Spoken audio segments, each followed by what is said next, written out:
How many of us have them friends? 9 to 5. 9 to 5. 9 to 5. 9 to 5. 9 to 5.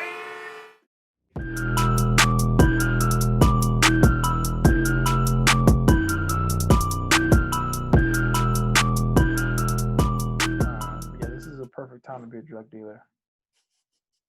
I feel like, could you imagine just like walking? You could probably walk in the middle of downtown with just a large book bag of illegal drugs. It's just like, hey, I'm just here to.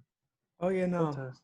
But yeah, maybe even get like one of those press vests or whatever, or like a medic helmet, and then stay a little bit further away from the protest so that you can circumnavigate around the police, like incognito.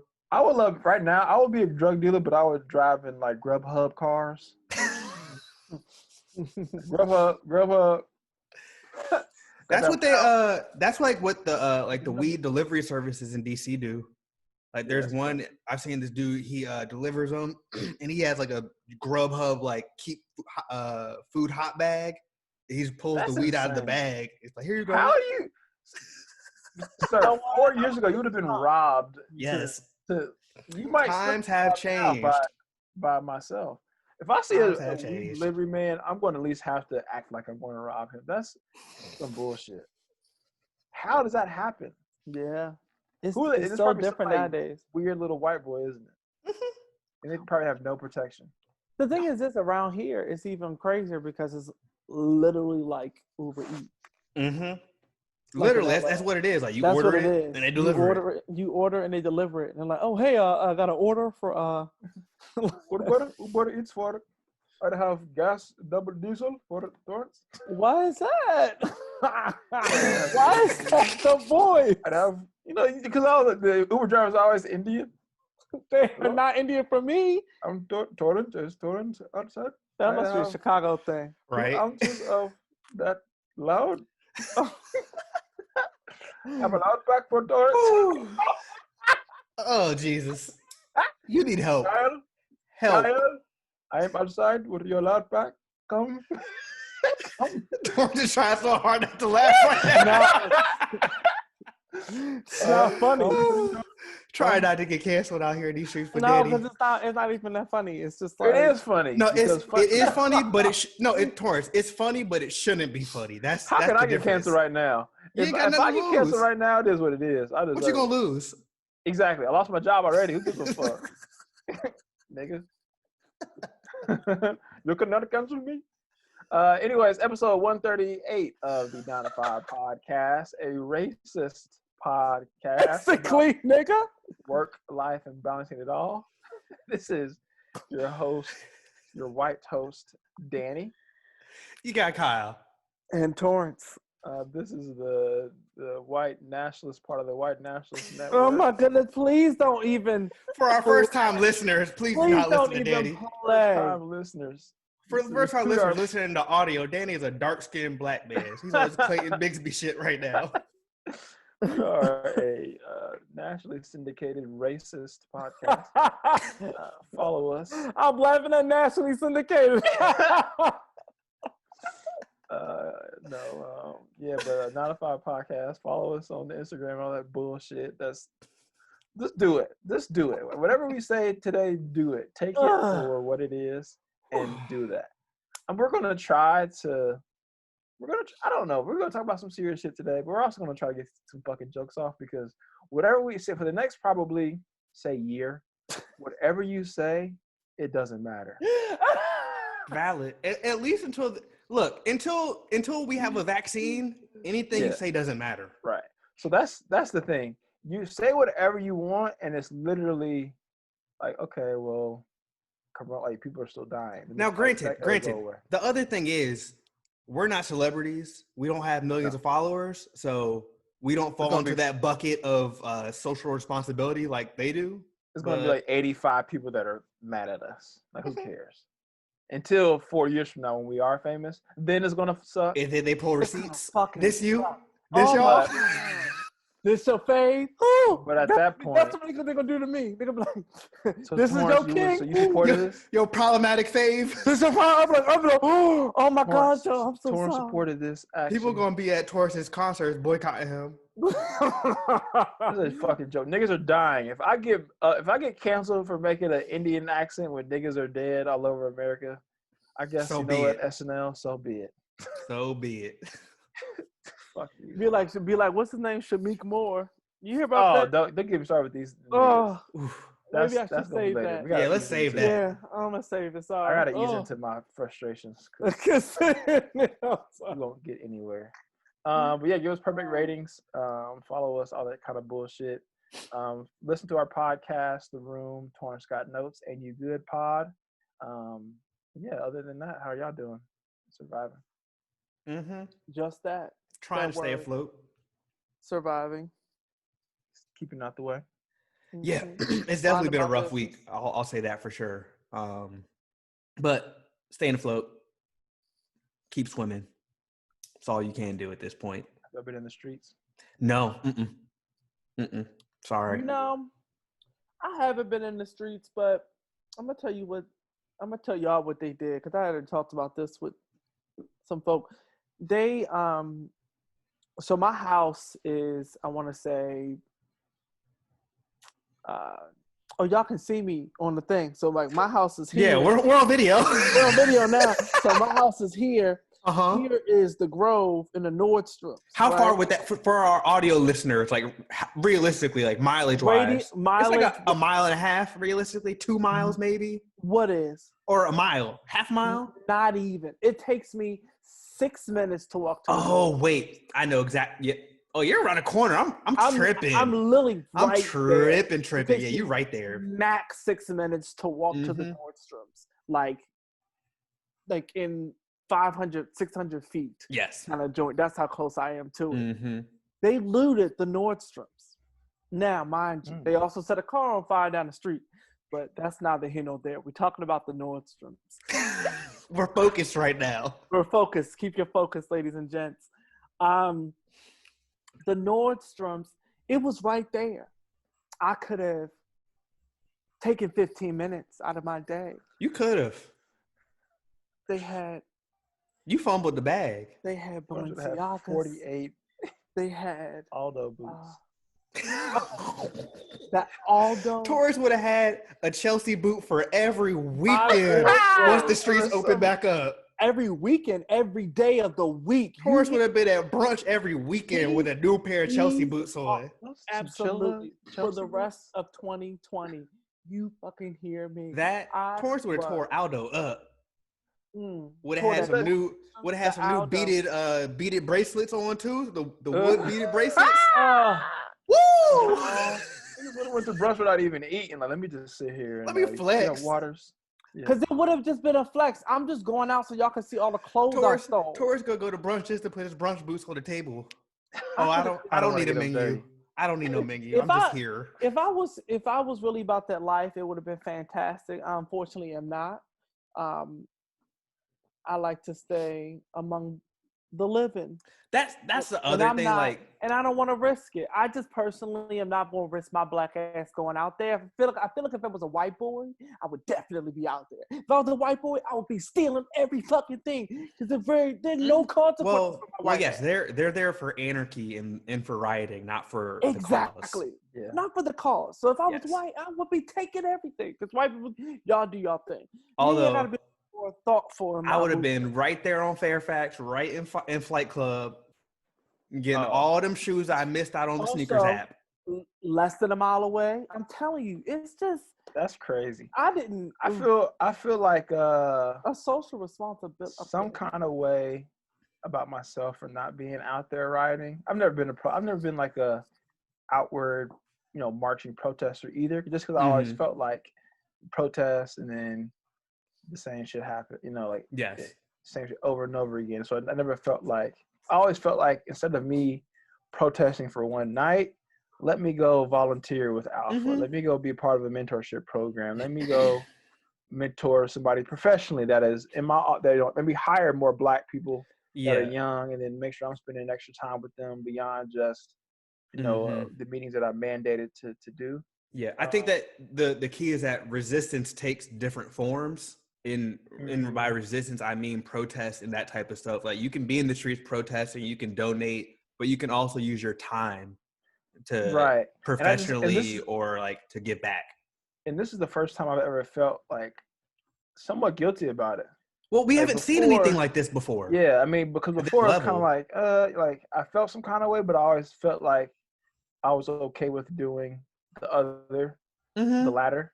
Well, this is the first time I was like, damn, should I be out there? Should I I had bringing water to people. Like, should I have done something different? I had very similar thoughts. Realistically, I didn't even know the stuff yesterday was happening until like later in the evening, or like mid-afternoon. I didn't see because people were out there super early in DC, and I was like, when did they were down on 14th and U, which is like the go outside corridor for Black folk on U Street, and they marched all the way down to the White House. I was like, I didn't even know people were meeting up on U Street. I was like, where?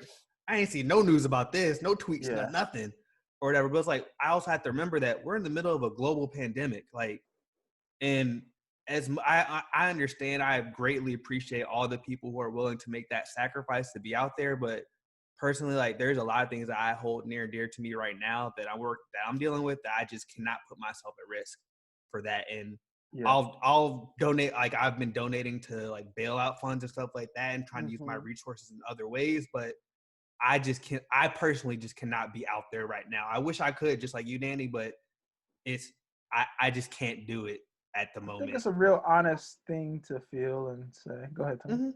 Yeah, no, I feel like that is 150% acceptable. And you have to be, I guess, in my opinion, you have to be forgiving of yourself. Because there have been times when I've been out there and protested in DC and LA for various situations and various reasons. Yes. And there are people who are out here protesting now that have never been out there, or who are, returning people who always protest. I don't have the mental capacity to handle that either. Anything more right now, because I have anxiety going to the grocery store still. Going outside during the week, I struggle to go outside between Monday and Friday at this point. So me going out to a protest where there's thousands of people, that's realistically not possible for me. And it's an individual thing. And I think we have to be forgiving of ourselves. Because we know what we need. And this is what we need. I will say I've been very glad that I haven't seen a ton of people shaming people for not being involved in the protests across the country. Yeah.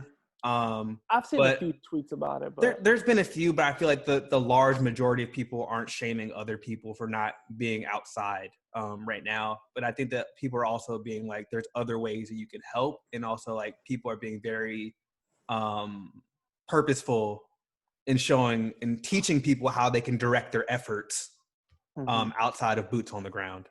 Right. Yeah. That's it's been interesting. We'll get into it more and more, but yeah, I mean, I didn't know that it was going to be a national protest. In I don't give a fuck. International protest. Yeah, really, yeah. Child, I don't give a fuck whatever you are, Republican, Democrat, whatever. If you think that as a president, or this president, regardless of whatever you are, is doing a good job of running this country right now, you're just in denial. Oh, absolutely. Because what's happening, there's so many things that he could have done to at least ease. Even if you're pissing on my back and tell me it's raining, at least attempt to. Don't just piss on my chest and say I'm pissing. And tell me it's piss. Right. At least lie to me. Because you're gonna. But see, and the gag is you'll have people who will still say, "Oh wait, you said it was rain." Right. You know what I'm saying? The fact that I'm telling you these are the things that I'm doing, I'm saying here's all this stuff clear as day in your face, and will still say the opposite. I saw a clip of a white lady taking stuff, looting a store, in the the reporter said, "Oh, I hope she's an employee. I hope she's got a mask on and 14 different." And garbage and bags. They were bending over backwards. This got glad bags, got fucking heavy duty, hefty gold damn bags under her arm, full of clothes. walking out the store and you saying, "Oh, I hope this white lady is an employee and not a looter," bitch. The way the media is framing a lot of this stuff is really it pisses me off. So that's why I was very glad they fucked up the CNN Center in Atlanta. Yeah, I mean, I think right now, if you're somebody that is still trying to hold on to whatever, even if anything Obama did or fucking any of these people that you don't fucking know did or what they're about, and try to ride or die with these people, I think you're a fucking loser and you're just not logical. Mm-hmm. I think if I have a friend, black or white, if you're conservative, I can roll with you still. That's fine. If that's what way you vote, and there's some shit that we just don't agree on, but things that we do agree on. Me personally, might not be y'all. I can still find a way to like respect you. And yeah, am I going to invite you to my house all the time? You're going to be the first person I call? Probably not. But could I have a beer with you potentially after work, or if we're on the same intramural basketball team? Am I going to pass you the ball or whatever? Like, yeah, sure. But if you're somebody that is saying, I still vote for Trump, and what exactly this person is sharing and invoking, that for me is like a line of, okay, you are this person, but you're just trying to get away with it in a different way. You are this racist person. You are this person that has this underlying hate in your heart. Yeah, you about to say, Torrance? Because are you not that way as far as no, people's beliefs? I don't think I am. I think I'm definitely in the space of like you believing in certain levels and certain layers of like politics. Well, because look at honestly, like, in every facet of like any political party, there are certain things and certain ideals that you have to believe in morally in order for you to really align with that party. Mm-hmm. And sure. This has become, it's become less about it's become more about the political party than it has become about what is right and what is just. And so because those lines are blurred to me, if you're voting in a very conservative way, you're about your own interests. You're not about the interests of me and mine. So therefore I don't think we can have a relationship to that magnitude where I'm sharing a space with you in a very comfortable manner, because to me, you are quietly supporting my oppression. You know what I'm saying? You may not outwardly speak about it. You may not be very vocal about all those things, but you are quietly supporting the oppression of me and mine. And that is the reason why I don't think I could even understand that. I can't understand that. So and that's probably where I used to be, and where my maybe initial gut reaction would be. But as you see these Karens, these liberal white people in New York calling the fucking police, or you see Joe Biden and his politics, you see things that happen under Clinton. It's like, damn, but like Democrats don't necessarily always look out for niggas, or haven't always looked out for niggas. Well, yes, I think that typically conservatives are just, with their ideologies, are much more further they're more upfront with it. Realistically, they're like, they don't come out and say our policies hate poor people, they hate black and brown people, they hate these, but in reality their practices promote that ideology, right? A lot of liberals, they vote on these more progressive stances that support, quote unquote, black and brown people, that support certain poor people and stuff like that. But realistically, and behind closed doors, they're still supporting they're supporting the system of the behemoth of systematic racism and white supremacy. Like I would have voted for Obama for a third term. Like they're those type of people that will still call, like the Amy Cooper chick in Central Park. She was a super Democrat. So I don't think that political ideology absolves you of racism at all. Right. And that's what I'm feeling is like, but the But the Republican Party on a deeper sense than the Democratic Party upholds those standards. So I get what both of you are saying. Yeah, and I'm not like some Fox, whatever. I'm not gonna say you're and Candace Owens you to death because that's just not how I feel about it. I'd have to block you.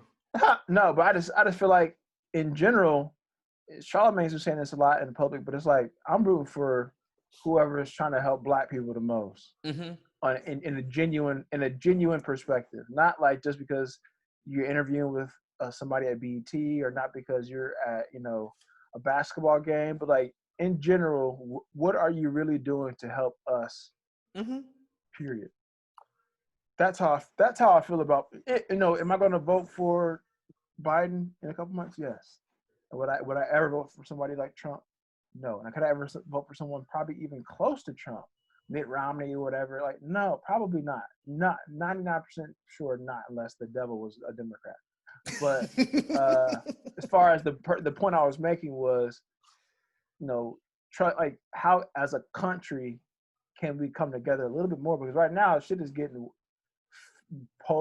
more and more polar opposite, and it's like just because someone is Black or red or blue, it's like it's a full stop. We can't interact. I think that's going to have to continue until November, and then it's either going to continue even more depending on the outcome, or it'll lessen depending on the outcome. It might, and I'm not saying it should or shouldn't. I'm just saying for me, for my sanity, I can still.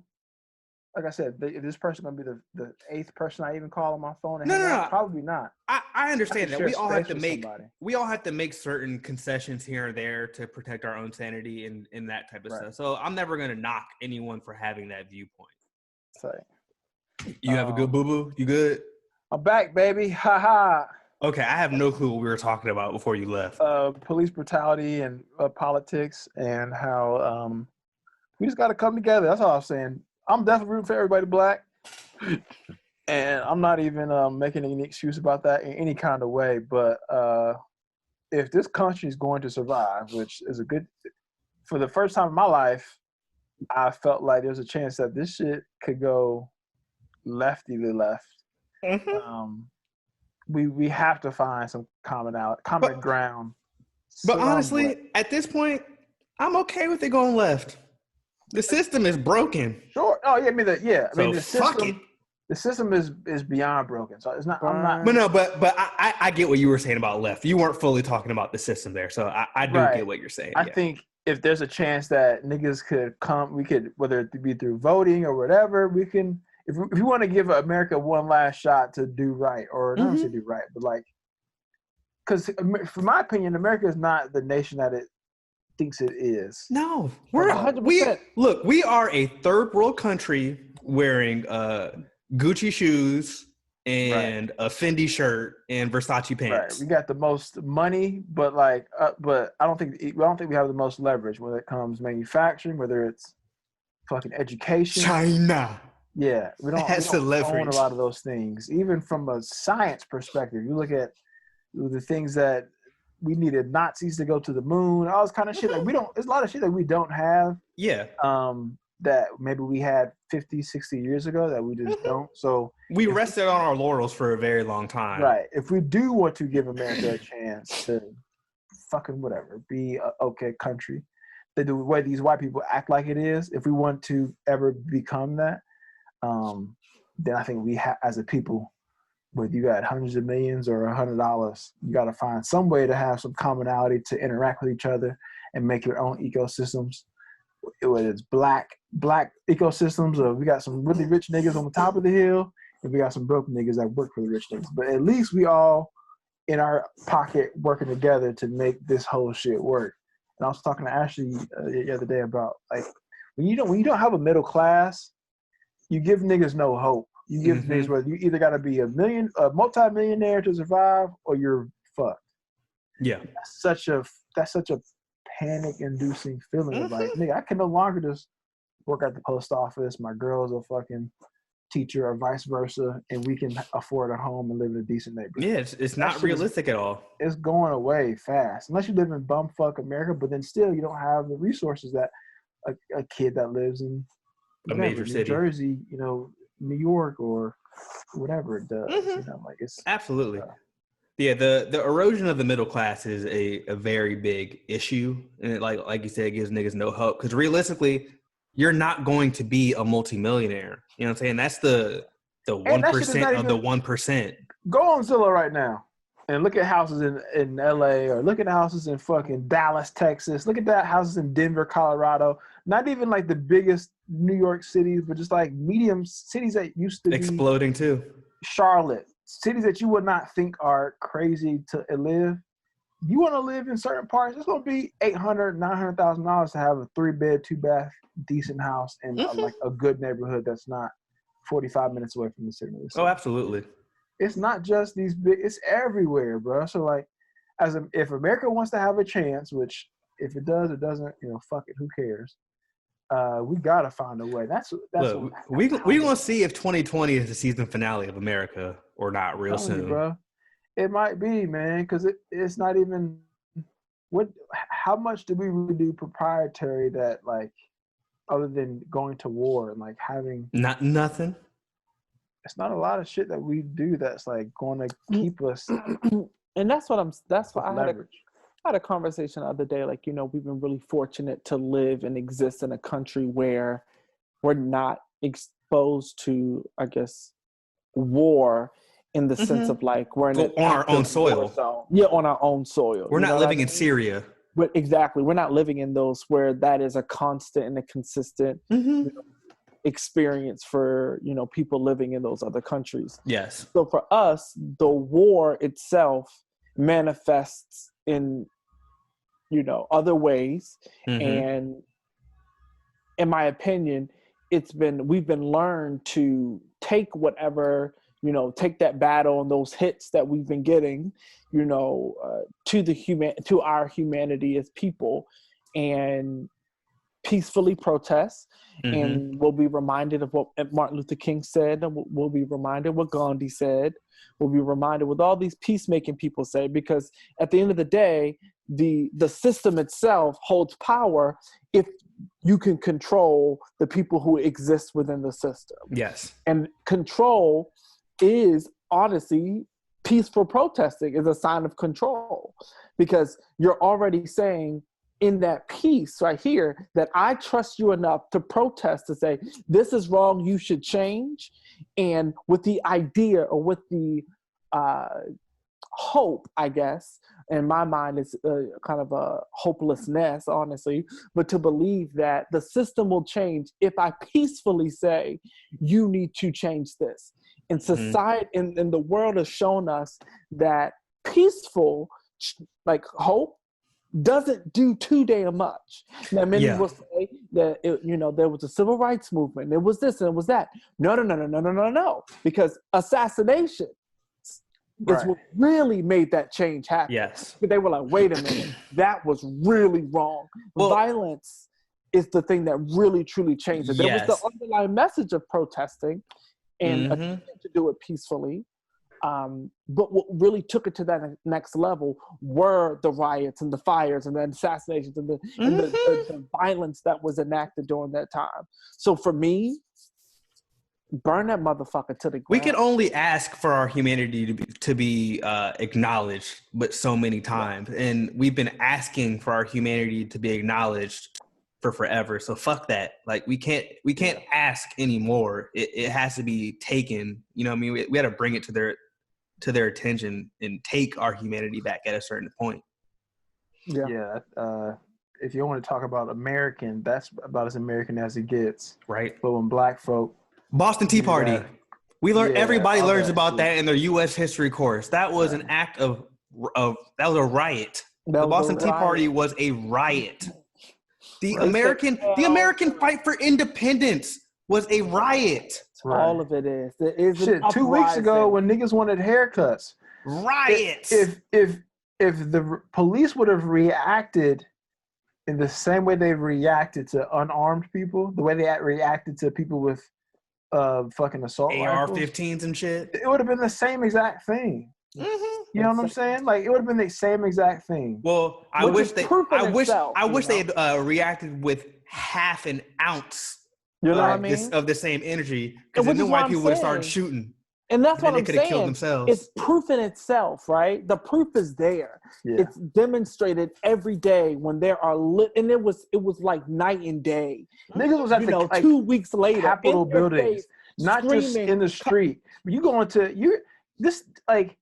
going to offices of whatever legislation or whatever, like political Elected offices, officials. That's like legitimately grounds for like your treason. There's Say a in theory, like think about all the movies you watch where like niggas have come to whatever place. Yeah, you're storming the castle, essentially. Embassy, right? Like, even if it's treason for that little mayor of the town of whatever bumfuck, whatever, Michigan or Kansas, like, nigga, if they wanted to say, fuck it, us 30 niggas are going to overturn this municipality, like, that is what that is with machine guns and shit. That's what that is. And you showing up to that place concentrated with machine guns and yelling and all with kind of weapons, that came armed and ready for whatever breaks out, and the way that they're treated versus people who have signs in their hands. You know the crazy part with you notice police ain't have no riot gear on. They didn't have no batons. They weren't wearing no gas masks. And it's no because tactical the fear, suits. So what? The fear, it doesn't exist in whiteness. It's been conditioned to exist with people of color. Yes. And if that is the case, like, I mean, just the system of policing itself, like the police, like having a police department and just police officers in general are part of the system that is essentially meant for oppression. Like that's where it was rooted in.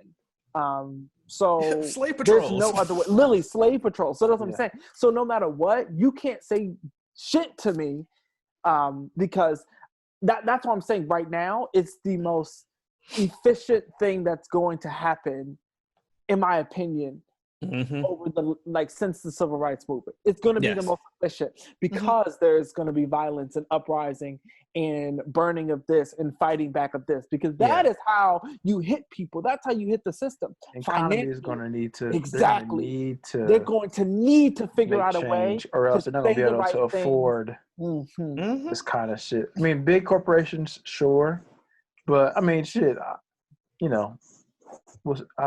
But we've seen big corporations don't employ everybody. We got 40 million Americans unemployed right now, and a lot of them work for small businesses. Right. Restaurants. Let's get back on track. I'm sorry. Black History Fact. Woo! Okay. We ain't even did. We ain't done no Black History. We've been podding. Look, we've been podding today. Okay. We've been out of the booth for almost 3 weeks now. We needed to be a long one. Break this episode up. Go drink you some water. Right. This is a water break. Look, it's quarantine still. Like, we opening up a little bit, but it's still quarantine. You ain't got shit to do. Go boo-boo real quick and then come back. You still working from home, right? Don't listen to this while you're shitting. Play it on your bigs.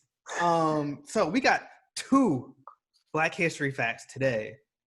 So on today, Sunday, March 31st, in 1921, the Tulsa Massacre occurred. 99 years ago. How convenient is that? The Tulsa Massacre occurred.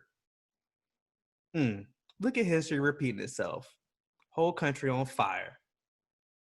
99 years later. It's almost like black people shouldn't be violent and let violent shit. It's crazy. What else? What other Black History? On tomorrow, when you're listening to this, June 1st, in the year 1642, Morgan Freeman was born. At his 16th birthday. Yes.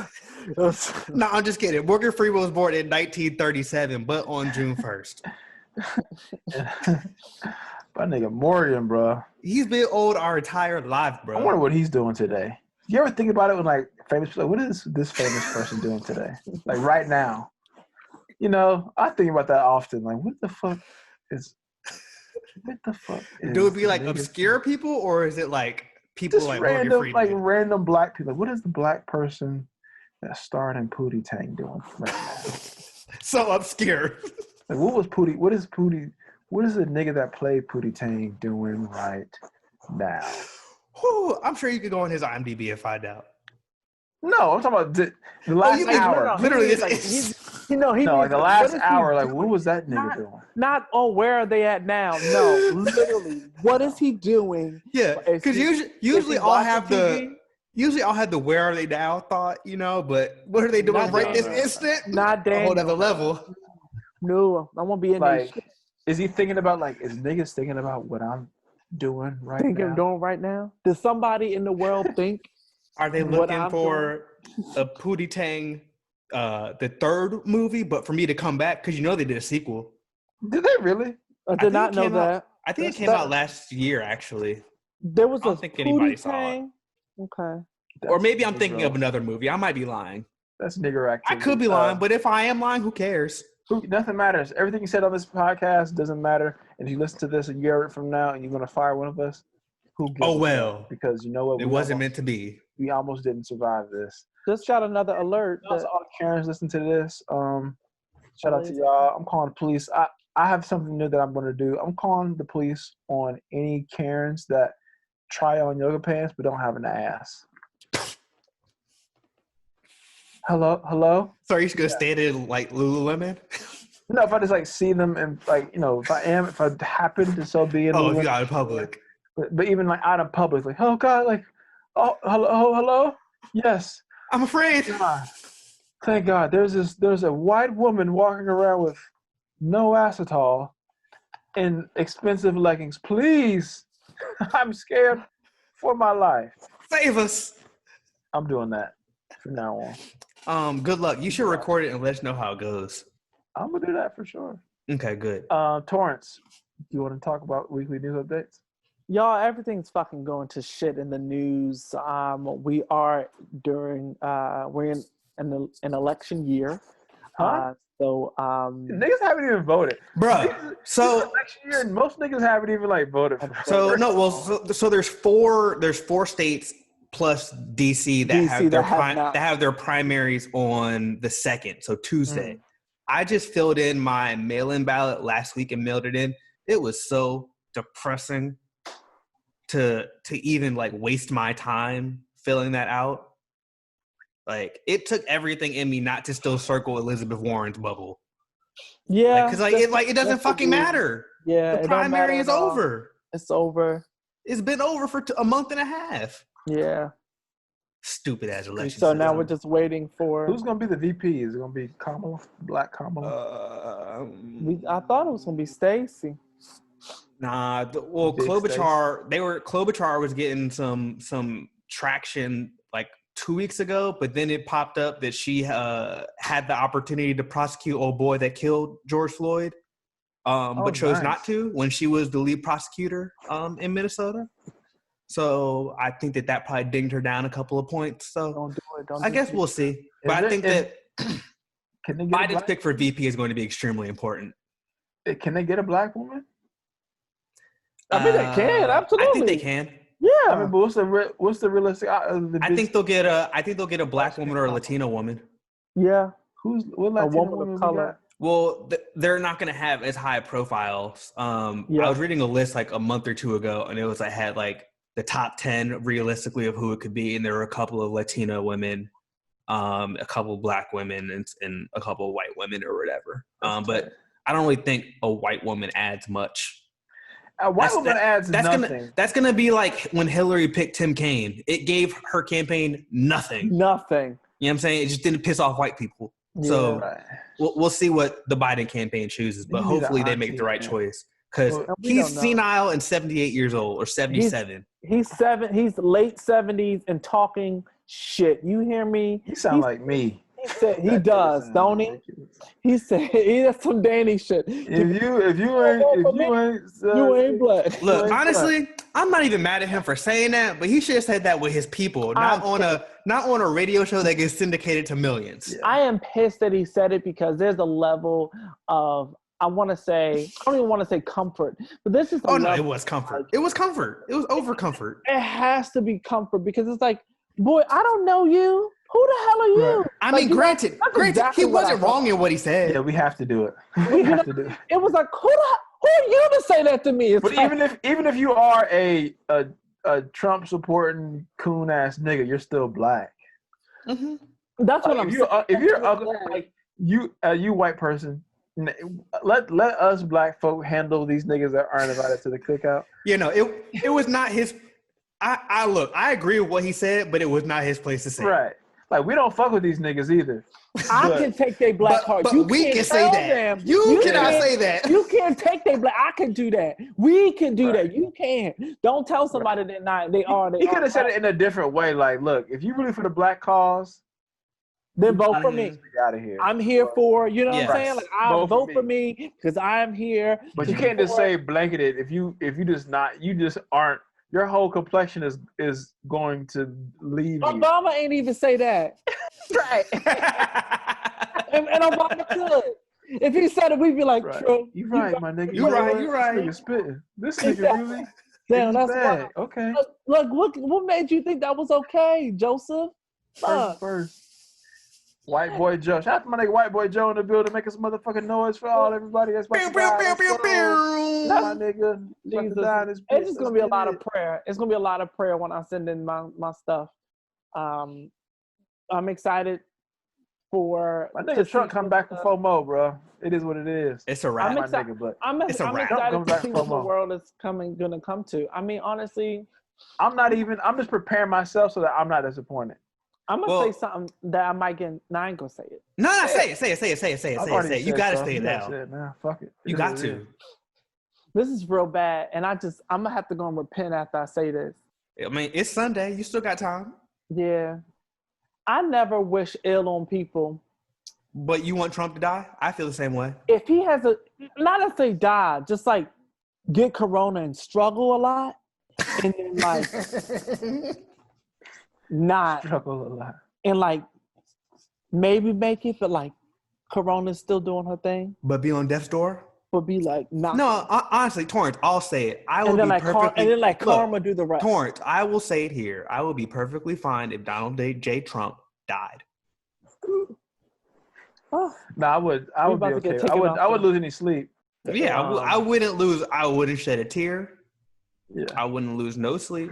I mean, I wouldn't even feel bad to No, do no, I that. no. never the only- truly felt the that only way sleep- before about anyone. The only sleep I would lose is worrying about Mike Pence being president. But other than that, I wouldn't lose no sleep. Depending on when he did potentially die, it's like, okay, if it's Like November Like 2nd, 2-3 months. 2020, no sleep. Yeah. Yeah, Mike Pence being president would suck too. It would. But I don't think Mike is as Trump is really, really good at invoking emotion. yes. And I don't think Mike is as evil as I feel like Mike Pence is. He's not. He doesn't have that same kind of rah that Trump does. That gets people when you get on Twitter and tweet. When you start looting, niggas will start shooting. Like that's a different level of like I'm just rapping right now. Yes. So as evil as Pence is, I don't think he'll have that same ability to corral racism. Mm-mm. He'll just do the racism at a large scale with his Yes. policies. They always have It's done, fucked. you know. Yeah, It's fucked. Mhm. But the racism that it's- Trump it's- does is a little bit more dangerous because, like, not I want to say a little bit more dangerous. It but because No, it's on much both more sides. dangerous. It emboldens. On both, exactly, right? So right. it's also in policy, but now it's overt. Now it's in your Mhm. face. Now it's causing people to act like violently in public against you. Yes. You know, those things were happening, but at a less of a frequent rate of outside of police brutality, of course. Yes. But it's just I don't know. It's so interesting to see. he could die. I mean, yeah, he could die for sure. I just don't feel confident that we have any hope. So 4 more years, likely. I think go out and vote if you. I'll just say 4 more years would truly be disastrous. Legitimately, like not even like from just him being like from a strictly policy level, it would be honestly disastrous. Like this, I think a lot of people didn't see this, but the United States removed itself from the World Health Organization the other day. Yeah, I saw that. In the middle of a global pandemic, regardless of their response to the Rona, that's a ridiculous move to make. We removed ourselves from World the Health, not the Wisconsin Health, the World not the West Health Side Organization. We removed ourselves from all the environmental global pacts. PACs as well. We're like a lot of shit has happened under Trump that if we get 4 more years of it, There is the system. The will fall- world that we thought we were going to give to our eventual children. I'm not having kids. Mad though, Max. forever long. What else? Sports. Exactly. Let's talk about sports. I'm tired of this shit. Yeah. What else? UFC stuff. Y'all been watching that? I watched them last night. That's the only sport, like I said last couple podcasts, only sport that's been on that's American based at least. And I'm shocked and wondering why boxing hasn't come back yet or been able to come back in the same way. If the UFC is doing it. Well, I feel like it's because it's like Dana White is just pulling all the strings and making decisions for UFC, it seems. And I feel like no, he is. He actually and is. it feels like boxing is much more like federated almost and much more 100%. Organizationally decided instead of like individual promoters, stuff. You got different IBF, WC, like all these different, like the UFC is one belt. Yeah. Whereas you got IBF, I think it's WBO, WBC, and two other there's ones. at least three plus belts. Yeah, so in boxing, it's like it's like if the UFC fighters were going to fight Bellator fighters or different leagues fighters. Exactly. Like, it's harder to get shit going. So I guess I knew the answer to my question, but you would think that niggas losing out, the amount of money people are losing out on, they would find some way to say fuck it and just start boxing again. And of course, not having people affects it because you're getting the gate and stuff. But I don't know. I mean, at least have some small cards. Like maybe they're not huge money fights, but like get some just smaller cards where, whatever sponsorship. I think for boxing, you need the big stars to really pull in some worthwhile money at the end of the day. So the UFC, there was one. I think the fights before this past weekend were big. I think it was multiple. Yeah, the one a couple weeks ago. Yeah. Yeah, but some of the other ones weren't champion. Like this one, but this one that we had this weekend wasn't anything championship wise on the line. And the couple of ones before, or maybe so. Long story short, I agree, but I think to at least gain some revenue and like not, I don't know, give the people something because people are gonna watch that shit. Yeah, some kind of live sport. You could have some smaller, maybe not because you might not be able to pay the niggas that you pay $20 million because you're not getting any ticket sales. But you can find some cats that are contenders and throw some contender main events and some like shitty undercard people. Probably so. I would hope so. But NBA, is it coming back too? Is that supposed to be coming back? Fingers crossed. Is it July? Fingers crossed. They made the board of governors, whatever they call it, announce that they're aiming to come back at the end of July. But are they just going straight into the playoffs, or I don't understand how it's going to be like phased back in. I think they should. If they do, I think they should. They need to give a couple of games ramp up. You can't go straight from not playing for 2.5-3 months to playoffs. I mean, but you look at it though, the risk of getting people. Every game is a risk. That is true. So maybe like one or two people get sick. Because UFC is easier because it's two niggas touching each other. Yeah, it's easier to. Yeah, I don't know how it's gonna work. I would do it with just playoffs, and if niggas are salty about, I think even 3 months from now, LeBron and the Lakers are still gonna be better than whatever the 8th seed. I will say though, if they go straight into the playoffs, that first round of playoffs is going to be terrible. Yeah, I mean it's probably for sure. It's gonna be it's gonna be like early season basketball, right? All over again. Yeah, but I'll watch it. I will watch every single game. Yeah, we'll all watch it for sure. These people are pros. I mean, give them a couple games. straight into my veins and inject it. Give them a couple games and they'll be fine. I miss basketball. A lot. We missed March Madness, all that shit. We didn't get any of that stuff. Boo! Why'd you just remind me? I was thinking about that. I'm like, nigga, we didn't get March Madness, bro. That's crazy. I didn't get no chance to wax nobody in a bracket. Crazy. Nah, my shit would have been weak still, but it usually is. Did y'all watch that Kirk Franklin and Fred Hammond shit? I was watching a little bit of it. Even though I'm a heathen, I was still raised on all that stuff. We needed that. The streets needed that for sure. Absolutely. I'm gonna rewatch it on the YouTube so I can watch the whole session. The versus battles have been interesting. Like some of them have been good, and then some of them have been really bad. Like the Nelly Ludacris one, that one could have been really good if Nelly didn't have all those technical issues, and then if he wasn't smacked like on the back half, he was lit. because he was playing some random shit. Like, so you're in a battle and you play Torrance. I don't know if you watched this, but he said I did. I watched. it was like round. Hold up. Matter of fact, I got my scorecard right here. It was round 11. He said, Nelly said, some of y'all might know this song. Some of y'all might not. But I'm going to play it anyway. Sir, you're down about 4 rounds already. Why are you playing a song no one knows? Makes no sense. But I like him. The dance hall joint was dope. Well, they've been doing the ones where they're in the same room. In the same kinda. space. And those are a little bit better. Dance hall one. What are you talking about? It was Beanie Man and Bounty Killer. Oh, I didn't That see was on Saturday last weekend, and then on Monday they had Jagged Edge and 112. And 112, yeah. I did not watch that. Which no one watched. Like all those band members aren't even cool with each other. So like, why am I gonna watch like half of 112 or like half of Jagged Edge?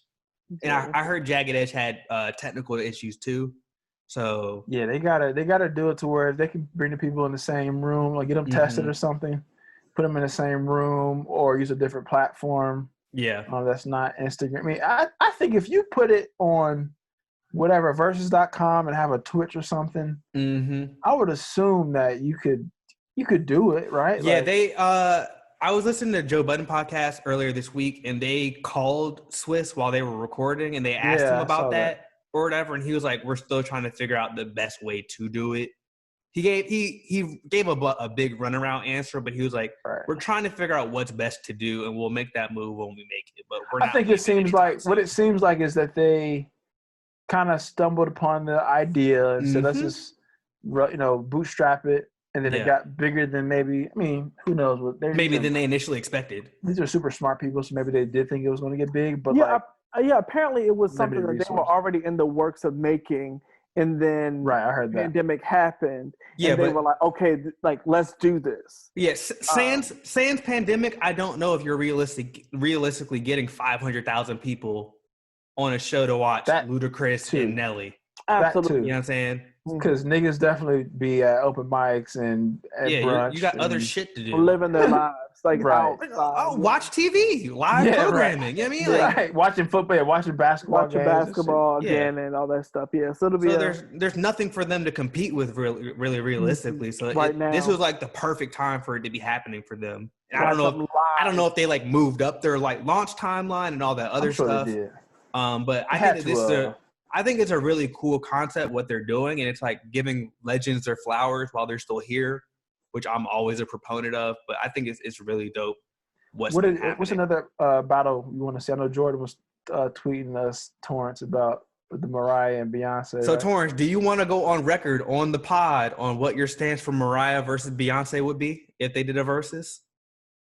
And I'm not talking a Jill Scott. I'm not talking to Jill Scott, Erykah Badu, Kumbaya versus. I'm talking a battle, head to head. They're both trying to win. Okay, I'm gonna tell you this. I love Beyonce. I love Mariah. As our resident Beyonce stan, we need your stance on this. I think that this is the most calculated response. We're talking about politics and let's talk about my lives statement. matter. Let's talk about my guy holding his tongue. Because I ain't going into politics, nigga. This might be the one thing that actually does get Torrance canceled. Torrance, like, bro, hold on. What? No, here's the thing. The weight of, and I agree with Jordan. Jordan, mentioned that some of the people he talked about said, like, 90 songs hit different. And so I have to agree that the weight of Mariah, 80 Mariah's songs. her 80s and her 90s hits were, they weigh heavier than some of Beyonce's songs that aren't as classic as they will be when the time comes for them to be like, oh, that happened. Some of her music hasn't aged enough yet. And ain't aged enough. So even though she's had a 24-year career. Exactly. And so that's what I'm saying. I personally think that Mariah has the upper hand in this. Okay, so if you had to give a score, they each doing 20 songs. How would you score it? Would it be like songs? a 2-point win for one of them? Would it be like I would say a blowout?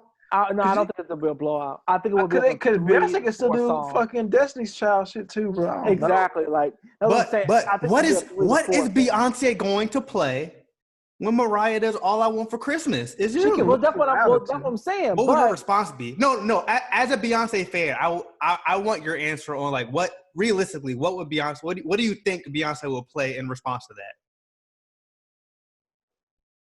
To win? Yeah, if she wanted to, no. Yeah, so not to throw the round away because like you're not gonna win that round.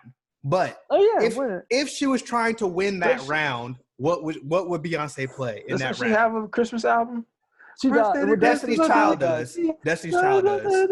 Yeah, Destiny's Child has a Christmas She gotta album. play and take the L. Oh, you're saying saying a Christmas song? No. I'm saying what from Beyonce's catalog would she play if she wanted to win that specific round? Whatever her most popular song is. Yeah, so I'm asking you, as our resident Beyonce stan, what is that song? Speak. Well, you're asking what people like. You're not asking what Torrance likes. People like, her okay, so you could give me two answers if you want. Her Beyonce song that's like the most popularized one is probably "Single Ladies" or "Run the World" or "Irreplaceable." Nah, not even Irreplaceable. Irreplaceable would not hold a candle. Yeah, it's kind of hard to go up and try to win against a song that goes number one every single year for the past 2 decades. Exactly. So that's what I'm saying. Like, there's nothing you could really do with that at all. Look, I just wanted to see if she you were don't going to lose give us some a rounds. round. I think Beyonce could fuck with her, but I think it would be. Yeah, that's what I'm saying. I think it would be a very good battle. I point honestly have Mariah winning by like 2. I got Beyonce winning, but I think it'd be close. Oh, but that's the thing. Mariah's gonna play these songs. Hey, we belong together as a slap. God, not even. I'm telling you, Mariah Argue My Baby songs that are Touch My Body. Damn, that's what I'm saying. Mariah has hits in 4 decades. That's don't forget about us. Damn, nigga. It's thousands. 80s, 90s, 2000s. Honey, she got hits every year. God, nigga, I'm tripping. Yeah. In the 80s, people out here really like Fantasy with ODB. You can play damn near anything off of the Butterfly album. You can play anything off of Emancipation of Mimi. Like people are out here disrespecting Mariah's catalog. Sweet Day with what is it called? One Sweet Day with Boys II Men. That collab that was at the number 1 5 ever. That's what I'm saying. Mariah just. I mean, and that's a battle we would never get. We would never get that battle. Like this. Yeah, like that's what I'm saying. Beyonce is like popular. Hey, brother. Yeah, you going back now looking. Yeah, exactly. Shits, bro. I don't know, people been sleeping on Mariah. That's what I'm saying. People been sleep, which is insane to hear. It might be 13-7, bro. That's what I'm saying. Wrong, bro. 3 to 4. I'm saying it's a 3-4 point game to me. Yeah, it's close. But Mariah is gonna pull out. I'm tripping. Mariah's gonna pull this off, and Beyonce fans, like crazy Beyonce fans, are gonna be like, "No, Beyonce won," but like the way he is, you have to throw the stands out with the bathwater. You know what I'm saying? Like.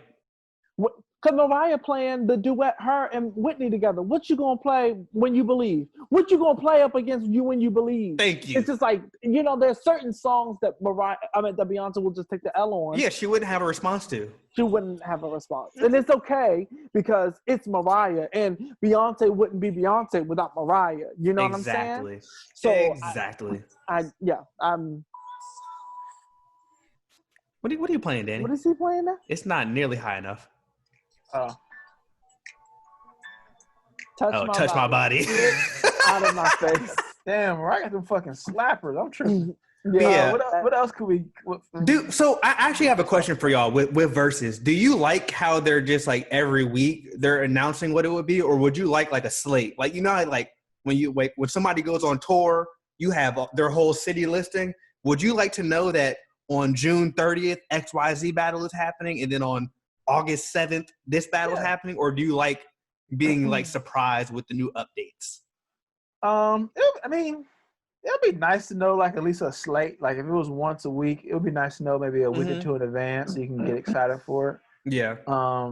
But I don't mind how it is now. You get 4 or 5 days in advance. Like I think that's fine too. We have nothing to do. Yeah, we do have nothing to do. If it was once back the world to deck normal, opens back up, yeah, I would say they sleep. should, so that people it's like more of an appointment viewing because it truly is appointment viewing. So just every Wednesday at fucking 8, it's Eastern or whatever. Then you have to probably. We're excited about it. But for now, a Tuesday it might as well be a Friday at this point. So it doesn't fucking matter.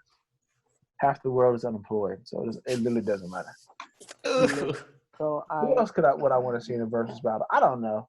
Usher did like a live perform, like he performed on live with Brian Michael Cox, Jermaine Dupri, and a couple other people. He did like 4 songs last week, I think it was. I caught a little bit of it. It was cool. I would love to see Usher do a versus battle, but I don't know who he would. I think we've talked about this, but I don't know. Who could Lil Wayne battle?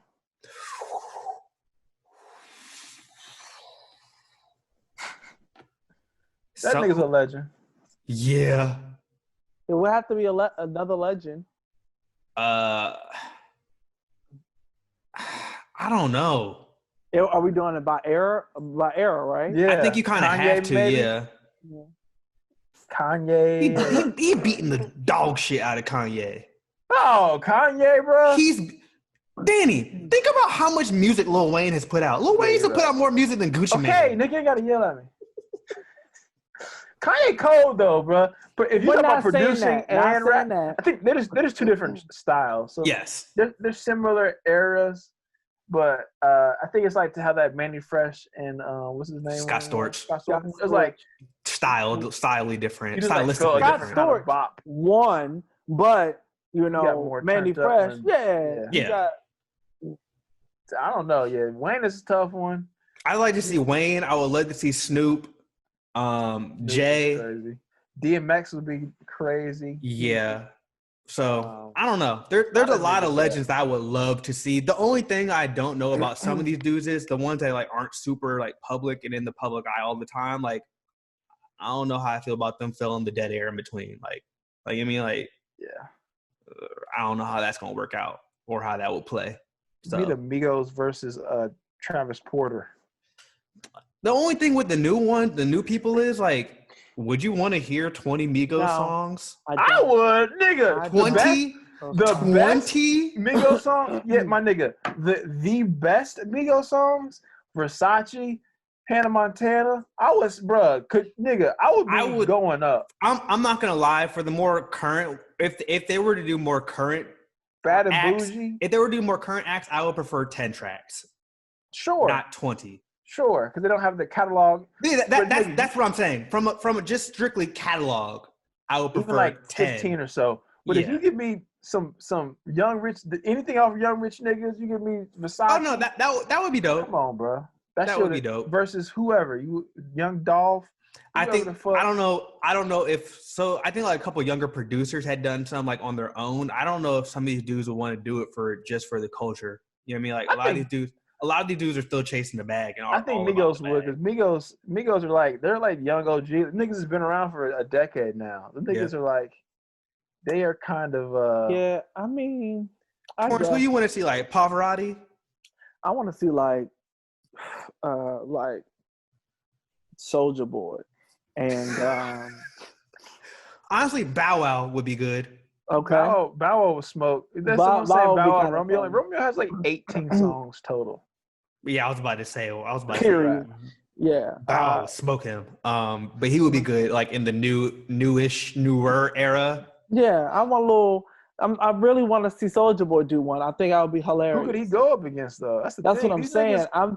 I don't know. The matchups are very hard, and I applaud Swiss and Tim and the rest of their team for like figuring out, for putting it together and figuring out the matchups. Go against Omarion. Yeah. Yeah. Bow Wow culturally and era-wise, Bow Wow a lot of like R&B shits. Like, Bow Wow didn't have a whole bunch of like rapidy rap, hold you, hard songs. Puppy Love. Out of My System. That nigga only had like girls. No, Out of My System was Ray J. No. Sorry. Yeah, I'm looking at the track list. Then They Like Me with Them French remix. You're right. Basketball. I want to see like Crime Mob. and like We need a nigger. We need a. I nigger really, up a you know little what I'm bit. saying? Like, I want, Maybe what would be good would be like, I was about to say a city versus, but that could be tough too. Like you could do like a New York versus Atlanta, or like a New York versus But LA. you need times. You need the Well, no, same but eras. you could have what I'm saying. You could have like you could have like one person be like a representative for each city, and then you could have pre-agreed. So we're gonna do 5 hits from the '90s. We're gonna do 5 from the mid 2000s. We're gonna do 5 from and it could be like more of like a curated thing. I'm just trying to think about how it'll be some bias. It'll definitely be hella biased. Well, obviously, most of we saw the bias in the Scott Storch Manny Fresh battle. Everyone from the South sure. said Manny Fresh murked Scott Storch, but in reality, half people hadn't even heard the Manny Fresh song. Manny Fresh is different. So, but I think that like I'm just trying to think of like ways that they can extend this, like for an ample amount of time. Yeah, nigga. But if niggas, but Boosie and Plies would be a crazy fucking battle. Sure. Boosie and Plies is like. Think about all the problematic shit Boosie gonna say in between them songs. When I lived in Florida, Boosie and Plies was like Coke and Pepsi, nigga. Like what you? Oh no, that is true. They used to both feed the streets, but you gonna have about 150,000 people log off that live after the first problematic thing that Boosie says, because you know he can't help himself. Oh yeah, fuck it. He can't help himself. If you go to a nigga named Little Boosie for moral advice, that's your problem. If you think that this motherfucker, if you like, I'm logging on knowing that he's going to say something. Right. The nigga that's like buying a ticket to a Lauryn Hill concert. You know what you're getting yourself into. You know the risk. You know you're gonna be there longer than you expected. Yeah, she gonna show up late, and you gonna get some problematic shit from Boosie. Absolutely. 2 red bones kissing in the back seat. That nigga's not going to be. He has nothing of sound advice and wise words to give. He said his gas tank is on E, but all drinks are on me. He's fiscally irresponsible. You think that he's the right person that you should judge morally? No. Not at all. No. Not at all. All right. Well, I think it's a long ass podcast, but we're finally to our first sponsor break.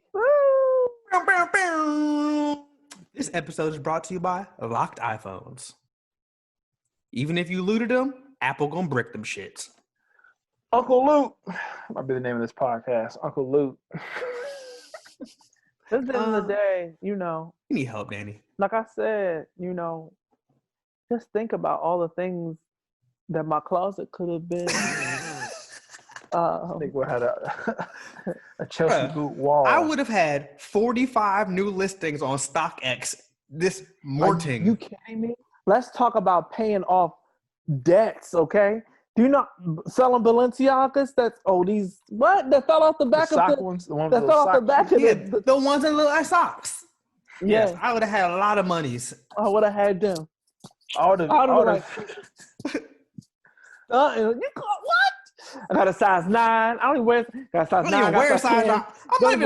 I would have been in them stores looking for those common sizes. I don't even wear a size 9. I'm not looking for my size. I'm looking for y'all's size so I can. Right?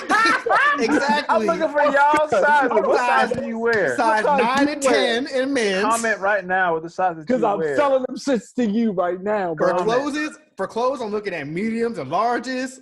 I'm not even here for myself. No, I got an extra large. I got extra large for you because I knew you said that you had thought about going in there and getting and get that extra large for you. Like what, bro? Hey, weren't you looking for a pair of Balenciagas in a size 10? I know. Look. Somebody I know they retail at about 900, but for you, I'm gonna let them go for 5. I let them go for you because I fuck with you. Because hey, look, man. You know what? Family and friend discount. Usually. Price. I mean, honestly, I'm losing money on these. I'm losing money. Oh my god, that is the number one thing a nigga's ever said is I'm losing money on this. Sir, why are you doing it? I'm losing money on this. You're a man. fucking liar. I'm coming up at a loss by giving you this deal. Like, but you know what? I'm losing money. I'm gonna do it on the strength of our relationship. You're making hundreds of dollars off this transaction. Fuck you. Oh my god! I'm losing money off this shit. That's my gosh! Oh, that's bullshit. Like I said, I thought this through, and I'm just disappointed that I didn't follow through. I'm sorry. I just gotta. I just got an alert. DC on curfew tonight. So From was it LA? But ours is way later. Ours is 11 p.m. curfew. Oh, nigga. Ours is an 8 p.m. curfew. Yeah, that was wild. My ass is home. I'm like, And they also activated the National Guard, so they're gonna be busting heads tonight. Cause they went in the nice stores overnight. They tore Montclair and all them rich stores like overnight. They tore down Rodeo Drive, homie. Mm-hmm. They went through Rodeo. I said, good. That's crazy. I've been looking at all these. We can probably. Wait. I guess we can wait. Because I've been looking at all these people. The aftermath this morning of people getting looted and shit, and like we were talking about earlier, fuck these companies. Like,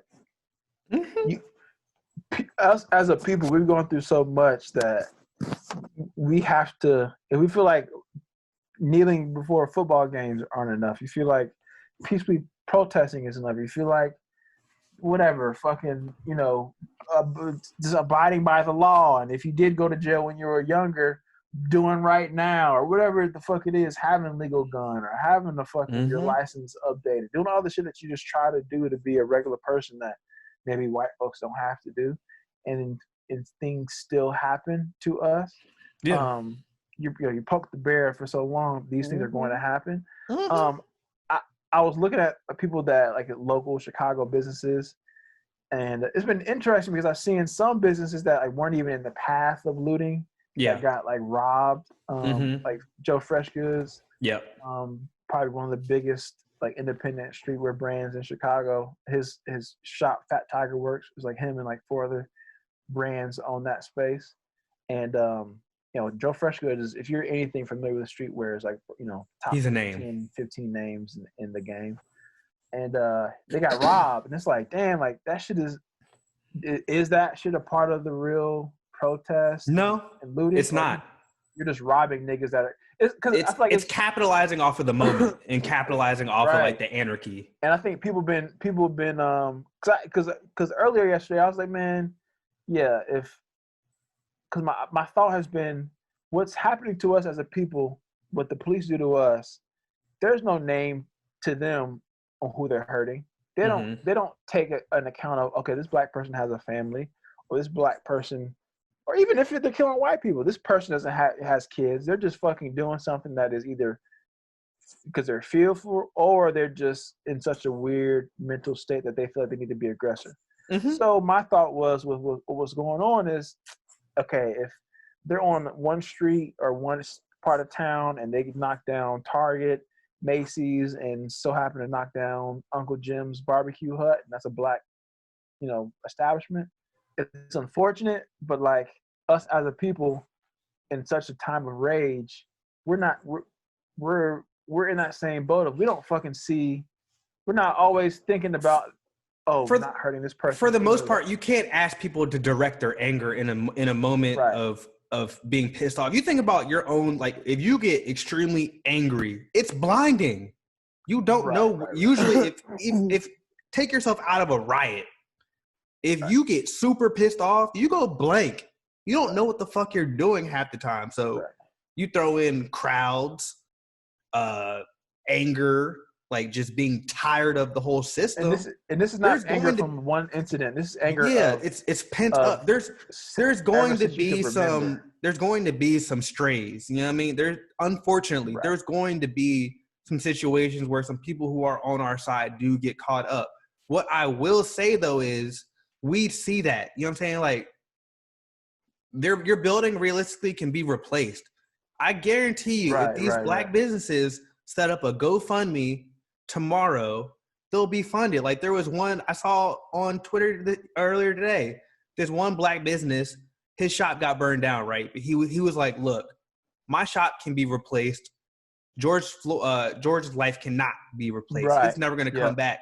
He set up a GoFundMe with a goal of $100,000. He has $600,000 in less than a day. You know what I'm saying? Yeah, so like, it is. So realistically, like, I think my business got burned down too. These businesses. My business Let me go ahead and My business. Yeah, Where my TVs, business an card? iPad, Gucci belts. There was some stuff in I there. knew I should have filed that LLC. They Where I looted go. all my Gucci belts. I had hundreds of thousands of Gucci belts Shit. right up front. I own a juice bar, but all my Gucci belts is gone. Where the fuck the Gucci belts at? I need a GoFundMe.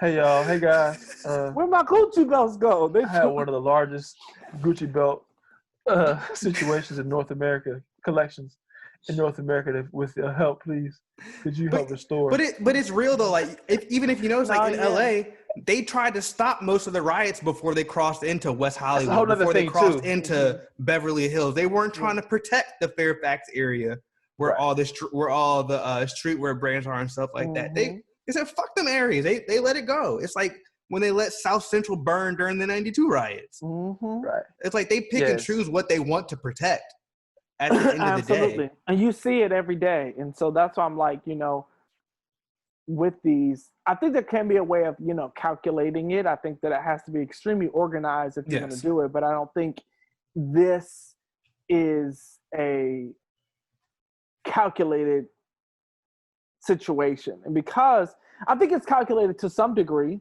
I think that there are Black people who are under the same idea of being like, a mass amount of Black people specifically in many places who are like, if we finna loot these places, we go into these name brand bitches. We go into these big, these big corporations. What is the mom and pop shop gonna do for me realistically? Exactly. And so a lot of, from what I've seen, a lot of those stores have been untouched in many other places as well. Some have been, Right. These are also nationwide. So seeing one Black-owned spot get fucked up when you're talking about 40 different cities. Exactly. Like, in the grand scheme of things. It just was interesting when I woke up to that, seeing that business that was kind of just out of the way. Mm-hmm. And even the owners who were still like, we're not going to the police.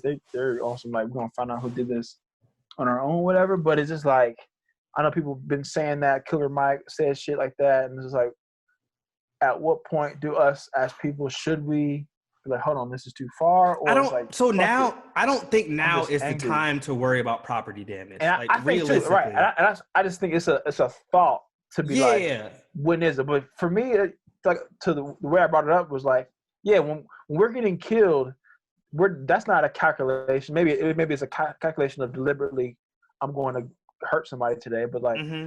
They're not taking into consideration when they're killing us or when they're calling the police on us or when they're doing this shit to us. So why should we all of a sudden get the fucking yellow pages out and figure out, let me make sure that, the LLC, let me pull up LegalZoom and figure out who owns this fucking place. Like, that's not, you talk about not just Greg Floyd or Trayvon Martin. This is our grandparents telling us these stories. This is our parents telling us these stories. These are us going through these things as young men. These are history books, all this kind of shit. So I think all these people, I know we're going to talk about this later, but some of these comedians or whatever on Twitter or actors giving these statements, like pushing back on niggas, like you said, Kyle, now's not the time to criticize each other. I think now's the time is to show empathy. Like, yo, we're not okay. Whether you know George, whether you've been shot at or pulled over or not, now is the last time to try to criticize your own people.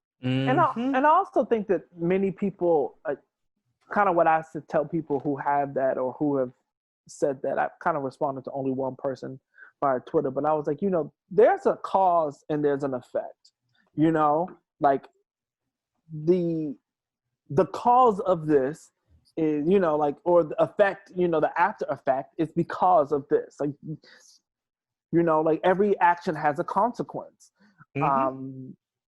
Be that a good thing or a bad thing. And in this situation, it's hit to the point where you can only do what you want to do for so long without you having to deal with the aftermath of what you've done. Yeah, the repercussions. Right, and the repercussions of your actions. So I agree. This is not the time to be talking to somebody about property damage and all that shit and trying to get shit recouped. The conversation should really be about, You know why this is happening, Yeah. right? This is not something that why just did my happened. store get burned down? Like, Why okay. did my store get Why- looted? What was the and root that is- issue? And that is the conversations that I think that need to be had versus the stop looting. This is not the way to do it. This is not the way to do. No. This is the way to do it, because now we're having a conversation. Now it is all you can think about. This is all you can write and talk about, because now you're listening. Yeah, because walking peacefully got on the news for a day, and then people forgot about it. And then people just one city at a time. Yeah. You know, it happens in whatever. There might be a candlelight vigil and fucking. And then that shit gets swept. And then it's on to the next story. It's on to the next story. Now, hell no. This is going to be talked about and affected the city. You got National Guard. You got construction. It costs money to fix this, and it at minimum has to be a conversation, because now you're talking about fiscally affecting towns and the fucking country. And on top of all this, we're in one of the worst pandemics and potentially economic situations our country's been in ever decades. So damn near 100 years. Yeah. Right. So you talk about stealing from Target. We making jokes. Niggas might have need them Balenciaga shoes to flip so that they can pay rent. Absolutely. Pay for their livelihood. It's not going to do shit. Also, I didn't get one because they're not getting another $1,200 check. Mitch McConnell said y'all niggas ain't getting shit. Right. Exactly. So and it's billions. These are $billion corporations that have money. And the funny thing is, like, out the ass. Target even put out Target. These companies are putting out statements saying we're not worried about it. Right. Because they don't pay niggas in the first place. Right. Exactly. We can recoup this stuff. These are things that we can recoup. You know what the funny thing is? Now that we're in this pandemic, people are out here caping for all these big ass companies that were the same ones to lay these people off a month ago, 2 months ago, from their minimum wage jobs that they couldn't even afford a 2-bedroom apartment in their own city. And now you're gonna feel bad for $1 billion company? Gucci, that niggas was canceling Gucci, and Shekinah was on that fat bitch crying. What did Gucci ever do to you? A lot. Actually, they did a lot of things. They did a lot. They fucking did a lot. Enough for us to steal these 42 clutch purses and these 16 belts, bitch. That's what they do. Don't care about billion-dollar organizations. Gucci don't care about black people. And that's what I'm saying. And that's what I'm saying. They care about them. That one store. The shit that they fucking stole. They don't give a fuck about that one store or those 3 or 4 stores. Also, like these stores have losses and like theft and all that shit calculated into their profit margins already. And all they have to do is realign their profit margins a little bit. I don't and the amount of money and the amount of money that it takes to make them.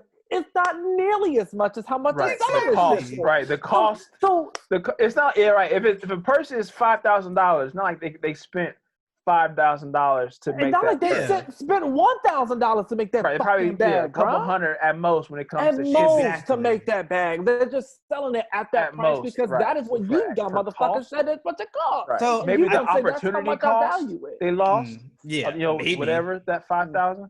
But exactly to your point, Torrance. From a financing standpoint, I'm not an accountant by any means, but like you said, the costs of all that shit. No, that's what I'm saying. I think this is the way to do it. This is a good segue into the public statements portion that we had planned to talk about a smidge later. I think we can move this up now. Yeah, we can do that. But a lot of celebrities, I'll put that in air quotes, and real celebrities, influencers and all that shit, some of them have been making statements that are good. Some of them have been making statements that are bad. I guess to start, like, how should we expect celebrities and influencers to make statements in these types of moments? Should we expect them to say anything, just as a starting point? My tweet I had earlier, maybe yesterday, was like this is a traumatic thing that's going on. So just because you are maybe have 100,000 or 50,000 followers and you're good at making jokes or you're good at making music doesn't mean that you're not human. So these things that are happening could be triggering for you. You might have gone through something traumatic, or just because you're fucking black or whatever. These could be traumatic things. So I think we have to just be cognizant of, just because someone didn't tweet the first day, they're still people. that they don't care, or that just because they did tweet the first day that they do care. Because some of these motherfuckers will put out statements about Black Lives Matter, and they'll have fucking Black History Month shoes that come out, or Black History Month whatever that come out, but then they're still underpaying Black people against their peers, or they don't. There's no niggas, and there's no Black people in leadership. Employees, there's one Black, whatever. So like, I think we gotta respect people's like mental health and capacity. Like I've been waiting. I've been waiting till this podcast to like really get my thoughts out because Twitter's Twitter. I agree with that to a certain extent, but I think the thing is, when you get a platform, you do have a specific duty to speak, especially when your platform was gained from the support of Black and brown people. Now, granted, I agree with you. Like people, like these celebrities and influencers, they are people. They're dealing with these extremely traumatic events in the exact same way that we are. But I think it like literally could be something as simple as, hey, like it could be a tweet. I see you all. I stand with you all. I'm gathering my thoughts right now and processing this. I'll come back with a deeper statement later. Like it could be something as simple as that, just to clear the air. You know what I'm saying? Just to say, hey, I'm aware of what's going on. I see what's happening. I acknowledge it. You know what I'm saying? I don't need some grand gesture on day one. You mean from whom? Just like and so, for example, let me look at my list. Beyonce. Let's start with Beyonce. She is the biggest celebrity in the fucking world, realistically. The biggest celebrity in the world, right? She's usually, not usually, she is always extremely calculated, about the way that she makes public statements on various topics, especially ones that could be divisive to her various fan bases, right? Beyonce waited, a day or two until stuff started popping up. I think it was on Friday she put out that video. I watched 2 seconds of that video and turned it off. It was a performance piece. Right. Why do you have music playing in the background to set the mood for like that type of stuff? Just rubs me the wrong way completely. Like I don't even want to hear your statement when you're making it something that's trying to stick to your brand and you're trying to uphold your brand, and when it should just be a normal as human moment. Right. You know what I mean? Like that's how I feel about it. Yeah. I didn't fuck with that at all. Beyonce, you could have put out a tweet that says R.I.P. Mr. Lloyd, R.I.P. Brianna. Like it could have been as simple as that. Or you could have said Black Lives Matter and left it at that. Right. It could have been very simple, but to put on that whole ass production, it rubbed me the wrong way. I refused to watch it. I was like, I'm not fucking with that. But then you have people like, I'm sorry, go ahead. Sorry, but then you have people like John Boyega who jumped right in. He was about that fucking smoke. John Boyega wanted all the smoke. He was about that fucking. You know what I'm saying? Like he was responding to racist trolls on Twitter. Disney money. Yeah, he said, "Fuck that Star Wars money. I don't care." Like he went on his live. He already got the bag though. Now yeah, like, fuck it. He went on his live to reiterate his point. Show next going on. You know what I mean, so like if you're gonna be with it and stand with the people, then do it. But if you're not, if you're gonna straddle the fence, that's what I don't like. I don't like the straddling of the fence or like the protecting of the brand, to making a statement to protect your brand and uphold your brand. I think that's fake as hell. And this is not a time when we need fake shit. We need true, genuine support. Yeah, boy, you're gonna go from Disney to fucking sisters. Yeah, but the black, but we won't forget the Oval nigga. But we won't forget. You know what I'm saying? Right.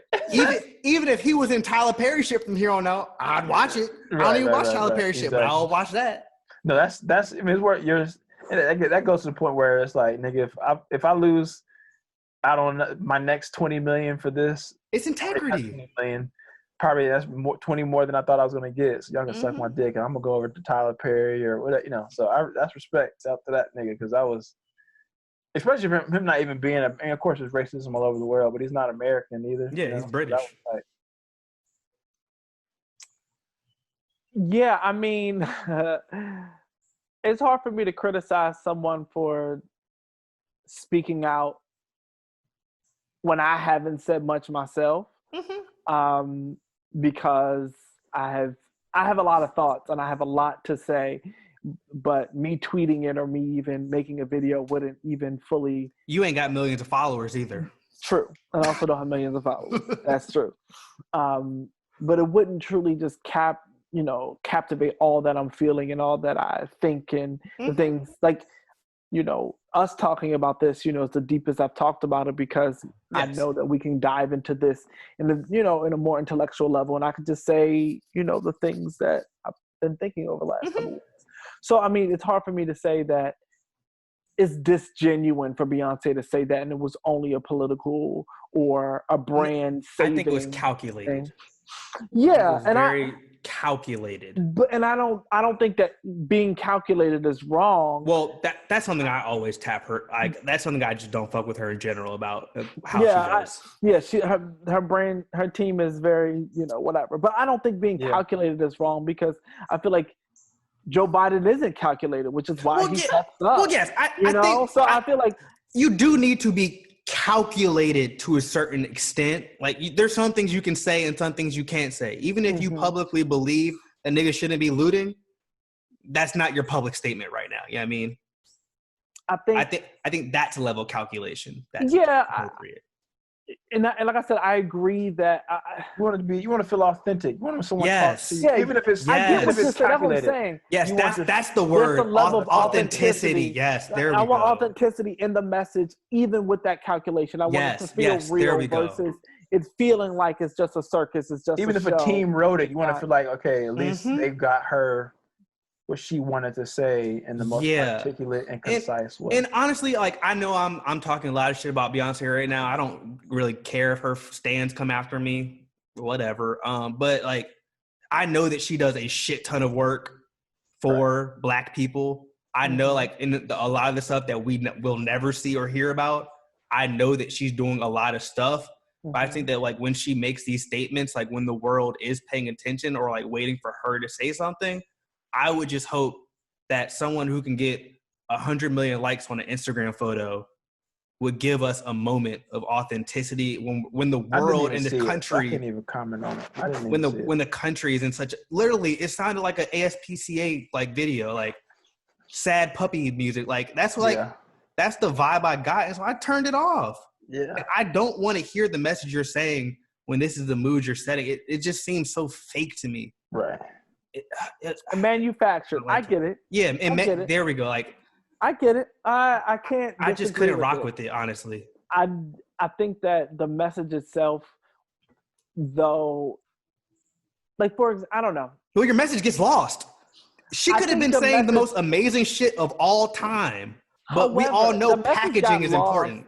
Exactly, but I think the message got lost to some, not to all, because I think by doing it, calculating it in this particular way, it is appealing to some. Oh yeah, no, that's what I'm saying. And granted, like, she got a fuck ton of signatures for whatever petition she was pushing. I think it was like over 1 million signatures, and like that's great.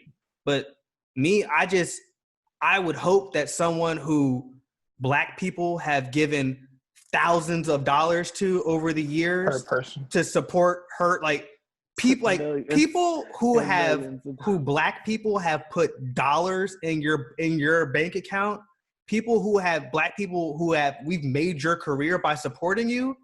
I expect you, or I would hope that you would come to bat for us when you're able to sit at those different tables and when you have a large brand and voice. That's Black or white or whatever. Yeah, absolutely. Yeah, if you benefit from this culture, you should speak up for it. Right. I want to update y'all to just increase the curfew from 6 p.m. to 6 a.m. Wait. So it went from 8 p.m. to 6 p.m.? They moved it up? They moved it up. Oh, so you ain't going nowhere. It's 5 o'clock right now. I thought that I was, Another person who took a big L, the internet comedian Desi Banks. Oh, what did he say? I saw that he said something, and B. Simone that said that's where we're going. My point of just like people trying to, instead of just saying niggas are angry, niggas are scared, niggas are frustrated, and there's no name to this frustration right now. Instead of doing that, it was like you're trying to pass judgment upon people. Yeah, he posted Torrance. He posted a meme, and it was first of all historically inaccurate and politically inaccurate. The top picture was a picture of like MLK on a protest on his way to get his ass beat. You know what I'm saying? And it said, "This is a protest." And on the bottom, it was a picture of dudes looting Target, and it said, "This is a riot," or something like that. And it was like, "Know the difference," or some shit like that, or whatever. Right. And it's just like, first of all, 20 minutes later, they were all fighting for their lives and doing all kind of wild shit in the top video. In the top, and it was like, so it's just like once it's like nigga, buying into respectability. It was like, yeah, read the room. Stop buying into respectability politics, because all those dudes from the 60s wore suits, hard bottom shoes, ties, and collared shirts, and they got their asses beat on the Edmund Pettus Bridge. Martin Luther King got assassinated. Malcolm X got assassinated. So those fucking suits don't save you from getting your ass beat by the system. Right. And I think that there's still this idea of which is insane to me, but the same similar idea of like, if you don't give them a reason, then they won't exactly to you. And they I think will. They're pushing. That's what's been pushed in media. Like that propaganda has been thrown into faces. Many different people that I think that, and it's also about personal experience. So if, for example, Desi himself, he probably personally hasn't experienced anything for him to say, "Oh, it has nothing to do with it if I was here doing these things." His whole brand is based on these, quote, hood nigga videos. Oh, as funny as he is, I already have felt some kind of way about that shit. Because it's like... Those videos are low-key get corny because everyone does them. Corny as hell. Yeah. So I don't even really watch him, but... I think he's funny, but... He has a big following. He is funny. But his following went from over 1 million to 500,000, which is still nothing to laugh at. Like 500,000 followers is still a lot, but you lost. He lost followers. You lost half your following in less than a day. Yeah, you know what I'm saying? It's like funny. You fumbled your bag. Right. Bye bye. That's all you had. That's objectively, it's less money you could get. And I think I was on Twitter, and like Carlos Miller, who's probably one of my favorite comedians right now. I like him a lot. And he's been so for like a hot little minute. He's just a dope cat, and he was just like, because those are all those cats, like Atlanta people. They kind of coming up together to a degree. Same circle at least with 85 South and shit. Oh yeah, he's funny as shit. He was like, these still my niggas though. Like I'm not gonna just cancel these niggas just because they said one stupid fucking thing. And I think that is something that on our end, someone says something stupid and ill-informed. Especially amongst black folk, either you're going to spend the time, and it's a lot of time and energy to try to correct that person, or you just like find another way to embrace them or educate them in a different way, rather than just saying, "Oh, they're canceled. They said one stupid thing." I do agree with that, but when you double down on your ignorance, I think that's when you lose a lot of people. So like Desi doubled down on his shit originally. I think you can, and even for me. Well, there's a difference between me not subscribing to you and then also deeming you as canceled. So I can say like, all right, honestly, I don't really fuck with Desi no more. I'm gonna unfollow and go about my fucking business versus me tweeting 4 tweets about how he's problematic and needs to be canceled. Like that's just like it's two different things that I think people get so caught up on. And that's the thinking someone deserved to be canceled. Well, yeah, it's group think in the moment. I'm going to take my dollars and time and fanhood and potential to be influenced somewhere else. Or like Shamik Moore is another example of someone who had like a whole Shamik Moore. Oh, he sounded like a fucking loser. I mean, like he said that like a fucking Rosa. Idiot. He said Rosa should have took a private black-owned company cab. She just took a cab. Why wouldn't Rosa just call a cab company and get them to pick her up? Have you ever taken a cab versus a Uber versus the bus, nigga? How expensive? In the fucking 60s. In the 60s. In the 60s. The funny thing was, he tweeted, "I'm going on Instagram Live to clarify my points against the advice of my team." Exactly. Against the advice of my team. The team was the same stupid shit. And you had blue check mark people on Twitter saying, "Bruh, don't do this. Relax. Like I'm trying to help you here." Was he in the New Edition movie? What has he been in? No, he was in Dope. He was the lead role in Dope. He was the voice Dope. actor for Miles Morales in the animated Black Spider-Man movie. And then he was on something else. there was another thing that he was in. Something else with Netflix, I think. But he's been in some good stuff. Or Like, but it's Hulu like, or something. like, what are y'all think? He's gonna be on Hallmark. He was in Wu-Tang. He was in Wu-Tang. That's what it was. Yeah, he was. Yeah, he was. I think Rocky, not Rock. I'm gonna misspeak. Ice So I'm Cream. not gonna say. But yeah, it's like, bro, what are y'all thinking? Like, and some of y'all need to think about before you post, especially when your platform is built on the public support, or like your bag is built on the public support. And it's also just like I said, showing the ideology that people have. From and it's just very exposing. Like, this is a very exposing time. Yes, thank you. Yeah, Raekwon. Yeah. So it's just a time that, like, you have to be careful about what you say, but also these are what people believe. These are what your faves believe in. You know what I mean? Right. Like, yes. Like, this that's is another thing. yes. Like, you can't stand for the. It kind of goes back to my, not to reiterate the political shit, but it's like, just because someone dons himself as a black for the people actor, or I'm a Democrat, or I'm a whatever, I can't automatically subscribe to you. I can't, because you might call the police on me. You gotta take it at face value. If you didn't know who I was, or you might, he's cool for, or behind, if I go to interview for a job, you're gonna say, well, yeah, I just don't know, like, just because I have a talk a certain way, or a different accent, or whatever, say things differently, you're just gonna automatically say I'm not. I really do hope that, like, a lot of this stuff that's happening right now starts to, like, kind of decrease the culture's dependence and love with influencers and celebrity culture. Like, because these people are just people at the end of the day, and we just subscribe to them and give them a fuck ton of attention. But a lot of these people are fucking birds, and they're stupid, and a lot of them have never picked up a book before. Carlos said, he was like, we needed something. I'm paraphrasing. He said, we should trust these niggas just because they got 50,000 followers and make $8K a month. No, like, that's all the difference is between you and them is a whatever followers and that's it. Yeah. Popularity. So it's just like, I never felt that way. I was talking to my mom about this, or just a whole different context yesterday. But, like, you just can't. As much as I love the idea of Obama and seemingly how great he was as a president, but he was still an American president, right? And a lot of shit that he had to do and you say yes to and acted upon, that he was still calling in them drone strikes overseas. Yeah, I would never even fathom doing. So it's like, yeah, this nigga probably the GOAT, one of the top people I would ever want to maybe meet and learn. Oh, absolutely. And all this, he's a fantastic figure to me. But would I put my life on the line to defend Obama? Like, no, probably not. No one other than my fucking family that I'm close to, and myself. No. That's just honest to God truth, because you niggas are different. People, as you can have 85% really fantastic qualities, but that 15% might be those things that they might be against. Gay niggas, they might fucking, and this is your faith. Hate. They might hate. It's crazy. It is. You know what I'm saying?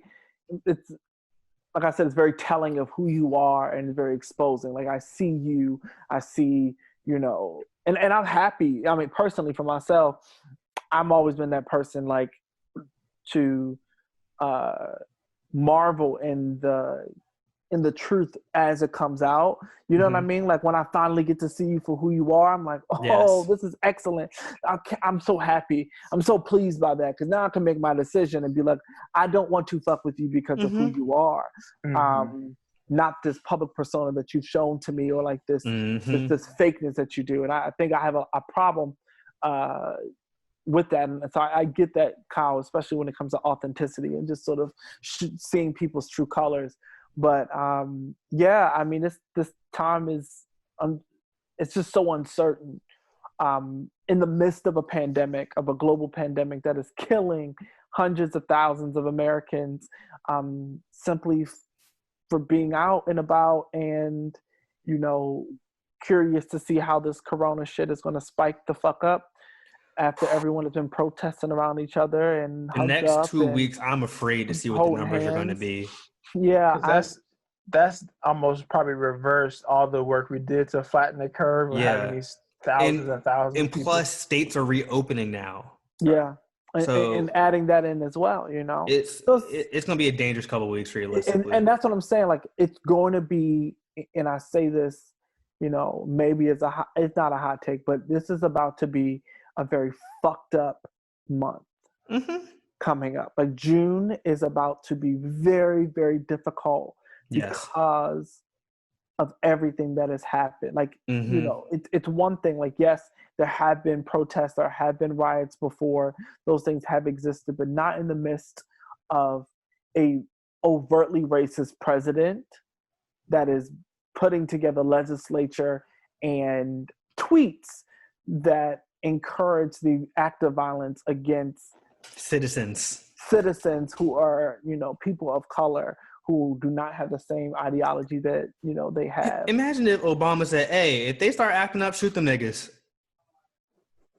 You know how we used to. It was a quote from some a southern racist sheriff. Like, put like this, not to say Black Panthers are anywhere relevant, but say for white people, I don't like doing this for devil advocate's sake. Let's just say Obama quoted something Huey Newton said. Yeah, right. Just a you know, very extremist kind of, but maybe, you know, whatever. Or like an old school Malcolm X tweet, right? Exactly, when he still hated white people. Exactly. How the fuck American would have reacted. They have been trying to impeach him the next day. Come on, bro. That shit, you know, it would have been all over the place. Not even to say these people are anywhere close to the equivalent to, I can't remember what it was, like some kind of racist government official that said this shit. It was a sheriff, I think, in like southern Florida in the late 60s, who was like a known racist and shit like that. So it's, you know, I think what I was saying before we got on the air, I know we've been going for the longest time, but like for white people that listen or whatever, you might not be listening, or you know some white people, if you need advice on how to advise white folks, I was talking to one of my friends from high school late last night, shout out to Dylan, and he was telling me like opinions versus experiences, and how white folks a lot of times that are opposed to where we're at will sometimes give their opinion and think like, oh, these things don't happen, or like, I don't think that Black people are treated this way. And oftentimes we as Black people, Black men, Black women, whatever, have legitimate objective experiences that combat that. Yes. So for you, like for me, like in college, like I was put over 4 or 5 times at Elon for going, literally once I was going like 7 over like a 35. I was like 41 miles per hour, like not even, like barely, like 5 to 7 miles per hour over, and got tickets and got pulled over multiple times. And like we've all been in the car with each other, pulled over a couple of times. What if North Carolina? Yeah. And so you go and you look at, and from there I've probably gotten pulled over more in college than I have before or the rest of my time. Anywhere else in my life. And I've been driving more than those 4 years, you know, but twice as much. So you look at like, okay, like, just what if I had some weed in the car? What if I did have a beer or two before? If I target a certain group of people, yes, the fucking crime, the quote unquote crime, is going to look skewed. The data is going to look a lot more in favor of your argument. If you look for something, you're going to find it. Right. Just so happened that I didn't have weed, or I didn't have too many drinks, you know, at that time. It was just so happened I didn't, you know, whatever, have a pistol and, you know, whatever that fell out the glove compartment, all that kind of shit. So it's just like, it's hard for me I've been protecting my sanity by not talking to too many white people, because if there's anything that I have to explain, sorry, it just sounds like me. Thing. Sorry, no, it just sounds like that's me. real. That's why I was like, oh my gosh, I don't want to have to explain my experiences to you to convince you that this is fucked up. Well, so this is what I do. I don't talk to white people about race.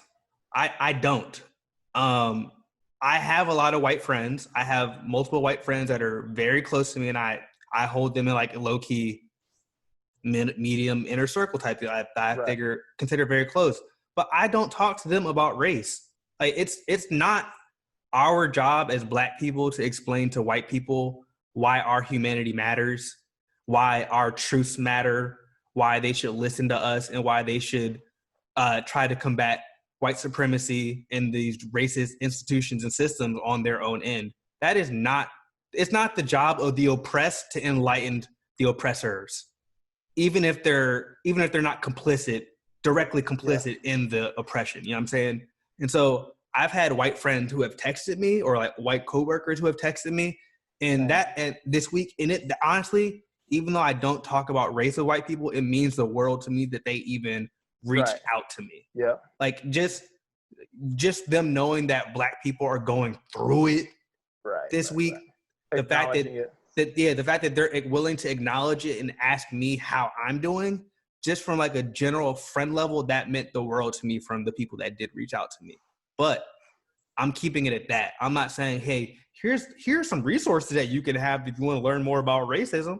I'm not doing that. I will say I will to a degree engage. Maybe more so because I am a comedian and we all speak on these. Like it would be tough to be a good comedian or in comedy and not talk about race, politics. Like it's almost the inverse of what normal life is. Yes. But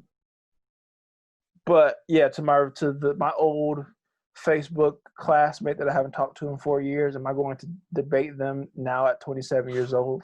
No. You know, am I going to even my pseudo liberal white chick that I used to work with and she comments on something, am I going to engage? No. Like, but this is one thing I said to my boy last night. If I talk to a white person and they seemingly are so helpless they don't know what to do, what to say, is I'm not gonna give you any fucking advice other than, nigga, when we're not there, don't speak up. Period. When you're at the intramural softball league and y'all are having too many beers and Kobe from accounting says something wild, don't just laugh or be quiet, nigga. Like say something or whatever. That's all I can ask. That might be the extent of what I would say, but past that's all I say. That's all I say. Past that, I wouldn't say a word. And if you come to me, because if you don't know how to cook your falafel, what you gonna do? If you don't know how to change your light bulb, what the fuck you gonna do? Google if you don't know how to do, if you don't know how to change the oil in your car, what you finna do? Look it up. If you want to do it yourself, if you really want to do it yourself, if you are determined to DIY, you're going to look that shit up. If you are truly, truly, truly, truly desiring to do that, do not come to me and say that I have no idea what to do. Because to me, that is a fucking cop-out, and you're just looking for me to give you further instructions on how to avoid to do. No. Matter of fact, one of my old white coworkers who I really appreciate her, and we've talked about race in the past because she's brought topics to me and we've had open discussions about it. She actually said to me, "Hey, I'm acknowledging you. Like I know that checking on how I was doing," and she was like, "My goal for 2020 is to be a better white person. Like I'm going to be reading more about the subject to educate myself and to be able to educate others as well." And I was like, that I'd have to prompt her to say that, but it was like, I love that she took it upon herself to say that, because like she's putting the onus on her, absolutely, not on the Black people to do the work. And I'm not gonna tell you to say something to your white friends who say something out of pocket, because that will be disgenuine for you to feel the obligation to do it. You're doing it because I'm telling you to do it. But if you don't feel like that's wrong, that's real. That's kind of how I feel about talking, because I feel like a couple years ago, I was a very big proponent on wanting white people to speak online about social injustices when they were happening. And like, I was very big on the white silence is violence type of thing. But in your heart, nigga, don't but nowadays, like, I don't, if you want to be silent, in 2020, that's your prerogative, and I'm not. Let me know who you are. I'm not going to sit here and ask for white people to speak up for us. I'm too tired at this point. I'm fucking exhausted. If that's how you feel, I appreciate it. Yes.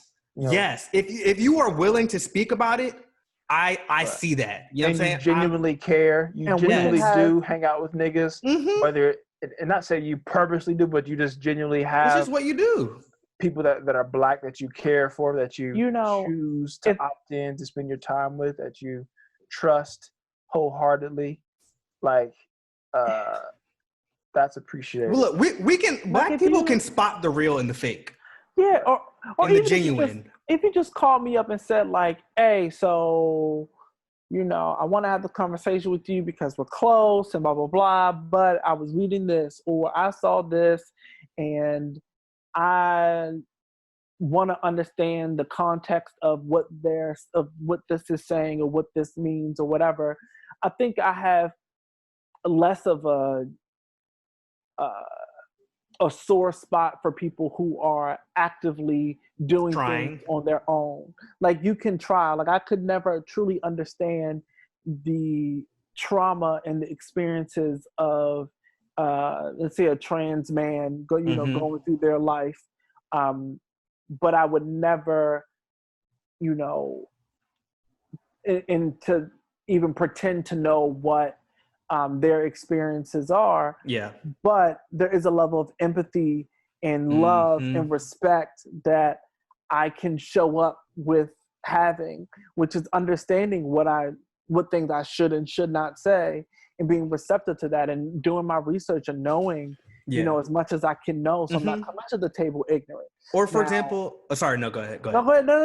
I don't want to cut you off. So please. No, Continue. I mean, it kind of wraps it up there, but just like, I know that you will never truly understand my experience as a Black man. However, there are resources available to you so that you can be as educated as you possibly can be. That's so real. that when the conversation comes, and if it does come up between you and your friends, or hell, it comes up between you and I, you're not fucking dead weight, and I have to carry you through this conversation simply because you're white. That doesn't Even as simple as even interacting in Black neighborhoods or neighborhoods of, like, some of these white people won't even. I would never forget. I was at work, and this chick that was partially Mexican told me she didn't go to Pilsen, which is a Mexican neighborhood in Chicago, because it's like alluded it was kind of ghetto or whatever. I'm like, bitch, you are Mexican. You look Mexican. Right. How could you sit here and act like, do I go to would I just automatically go to fucking Compton and roll around the streets and, walk around with my iPhone and AirPods in my, or any bad Black neighborhood? No. But am I going to fucking, if I needed to go to maybe a Hyde Park or I need to go, even if it's never that to the hood to get whatever I need to get. If I go to Hair Supply, if I go to Hair Supply store, I'm going to go to the Hair Supply store in the hood. That's what or I'm if I need to gonna go to chicken from Harold's, like, whatever. Like, you got to do anything with a level of, you live your life, understanding your surroundings. Exactly. There's a risk in doing that this neighborhood that is really just a working class neighborhood that is honestly halfway gentrified already, because there's not Lululemon on every fucking corner that it's a bad neighborhood. It's like, come on, bro. Like, you got to walk anywhere you do with a level of, like, keep your head on a swivel in a major city. I do that everywhere. I do that in my white neighborhood right now. Right, exactly. But, like, to say you wouldn't even go to you wouldn't even shop in a neighborhood, I'm like, that's crazy. But Torrance, kind of going what you were talking about, like, with conversations with people, Ashley, Danny, your partner, that girl that you live with, like, she had a tweet today where she was saying that one of her classmates emailed her about ways that she would like to support her in this moment, knowing that Ashley is probably going through a very tough time. And I was like, that's a very dope thing to do, like a very proactive thing, thinking about how you can support your friends of color in moments and proactively speaking to them about ways that you would like to support them. Now, granted, the Black person can say, I'm good, but I feel like you would appreciate it if one of your friends said to you, hey, these are ways that I think I can support you, and if you would like that support, it's available to you, type of thing. And I think that type of stuff, it's empathy. It's realizing that, like, we're going fucking through it right now in ways that you do not have to experience. Like, you get to be white. You don't have to deal with all this shit and still go to work and then pretend to be interested in a single thing you have to do during your workday. You know what I'm saying? You get to compartmentalize and disassociate. Black folks don't get to do that. And so I think just recognizing that is super important. I would say, even for fellow black folks, whether you're someone that is higher up in an organization or if you're just entry level, like confining within each other. I don't have a job anymore, so I tweeted the other day.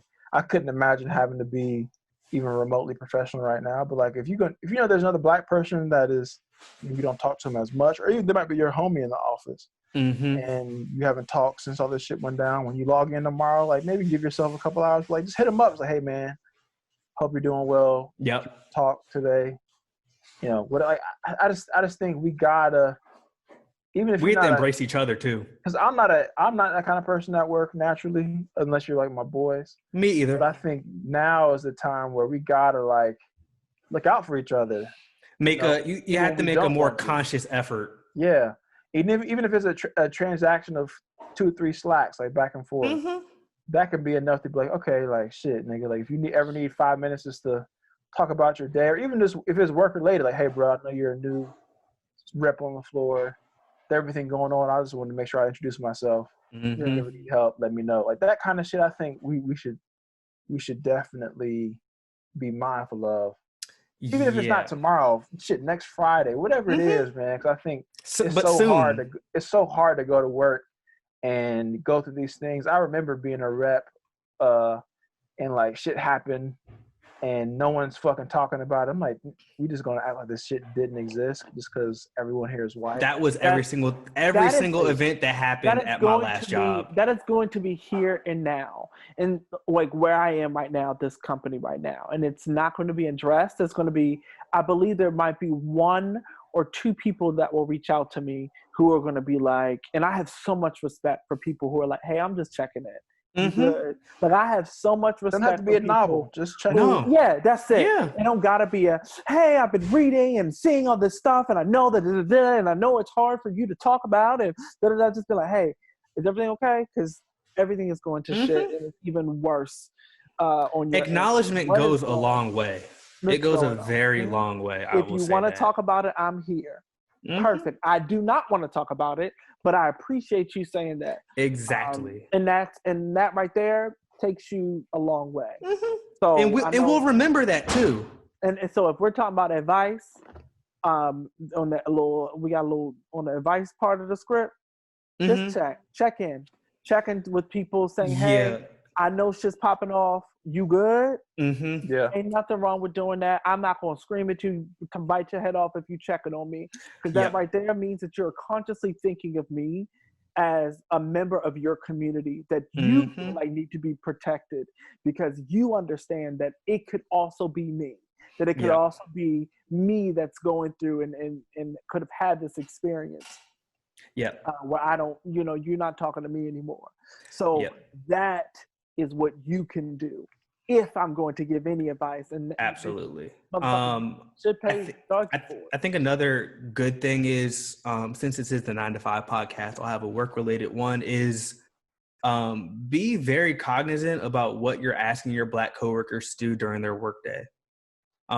Especially if you're asking them to do like additional work or to work on a new project. Like, for example, I have a Black coworker, and this girl who is a person of color, non-Black person of color, said, hey, do you want to work on this new project today? And the Black girl was like, I do not have the mental capacity to deal with any new projects right now. Please don't bother me with it, essentially. And then the girl was like, oh, but I can do this, and then you can come in later. And she was just like, no, you're not getting it. Don't come to me with anything extra because I can barely do my general job right now. You know what I'm saying? Right. And so I think it's like, just be very careful. Black shit I'm not a person of color. No. I haven't been I haven't been colored since before I was born. Like when they stopped calling people colored, that's when that went out the window for me. Like that was my parents' generation. Niggas I'm Black. Hired a bunch of Indian engineers and acting like, okay, we got diversity. Like we got that person of color diversity. I think it's very clear, especially in the workplace. It's very clear the differences between people of color and Black people. Let me get some Asian fucking engineers. Get some Indian good engineers. On a they get to work that fucking trash. Good on that. On a more positive note, I just love us. I love how we can take a shitty situation such as this and make it the funniest fucking things ever. It's a coping mechanism. It is a And for coping me- mechanism. I've been thinking about comedy after this, bro. When I tell you I'm going to be on these niggas' necks, it's going to be ridiculous. Oh, you better step on them, Danny. Because I don't, Corona is one thing, and this, I'm sorry, I did not mean to say that. That was a Triple- poorly timed comment. I am completely sorry. That's crazy. Sorry. That was ridiculous. That wasn't even. I promise you, I that knew was it. not I on know it purpose. was. I know it wasn't on purpose. But Torrance's like expression made me realize what I said, and I would like to apologize right now. That was Hopefully ill-timed you and aren't listening at this inappropriate. point. Yeah, if you're Still listening long, 2 guys. hours and 15 minutes or 2 hours plus in, congratulations if you caught this joke. This is scary hour. This is demon time. this demon time, dude. You've now entered the. Yeah, bro. No, this is a renaissance when you talk about going through Great Depression and coming out of it. Like this is a time of art is going. There's gonna be a lot of great art to come out of this. Oh, absolutely. And that's what's keeping me sane is just knowing that a lot of people with downtime, a lot of people with trauma that are going to come through this and once some of that healing's done or as we work through that healing, really good art's going to come out of it. So, Oh, goodness gracious. what else? Want to do creative moments? You want us to get to what we're watching? Moments of how to keep peace. We could just do what we're watching because that's what I'm doing What to do you keep watch? my peace. So I've what am I watching? What do I watch every day? So I just watch Upload. Is that good on Amazon? Is that good? It's kind of funny. Yeah. God. Zaynab Johnson, who I'm a huge fan of. Black.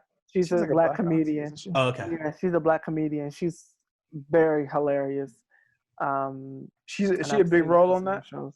Yeah, it's not a huge role, but she's in it. Like you see her, so it's nice. It's really funny. I like her in it, and it's an interesting concept of just like futuristic world where they have like super like self-rising cars and like the concept is like instead of going to heaven you get uploaded into this system where your consciousness and your body is there and existing in this fake world that people can visit you and you can kind of see do VR and shit like that. So it's very interesting. Yeah, no, it's a good one to watch. I tried to watch Space Force. I haven't started it yet. I haven't tried that yet. No, I did 2 episodes. This is what's that, whatever the word is, because we did the same. We talked shit about people that only watch 2 episodes of Black as Fuck.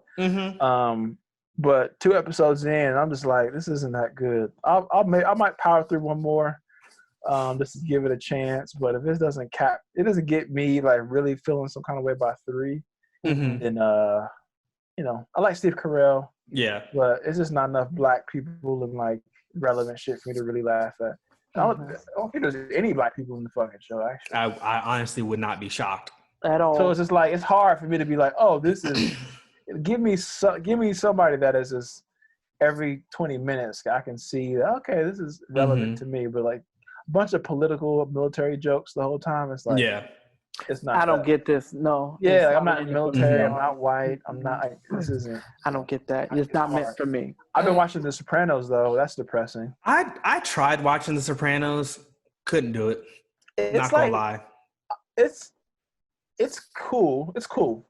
I think I made it to like halfway through season 1 or most way through season 1. It wasn't for me. Cody, Kim's husband, he hit me up because I put on my Instagram story. He was like, it starts off kind of rough, but it ends better, and it does end. The first season ends better, and then season 2 is like it's cool. Like it's another one of those where it's not. I'm not Italian. I'm not from New York, so it's harder for me to like really feel like I gotta binge watch this. Yeah, and it doesn't captivate you in the way. Because like Breaking Bad could have been a Black dude, it could have been a dad, and it's the same shit. Or you could have swapped characters in. He could have been any race, and it was the same. Whereas The Sopranos is so much fixated culturally specific. Yes.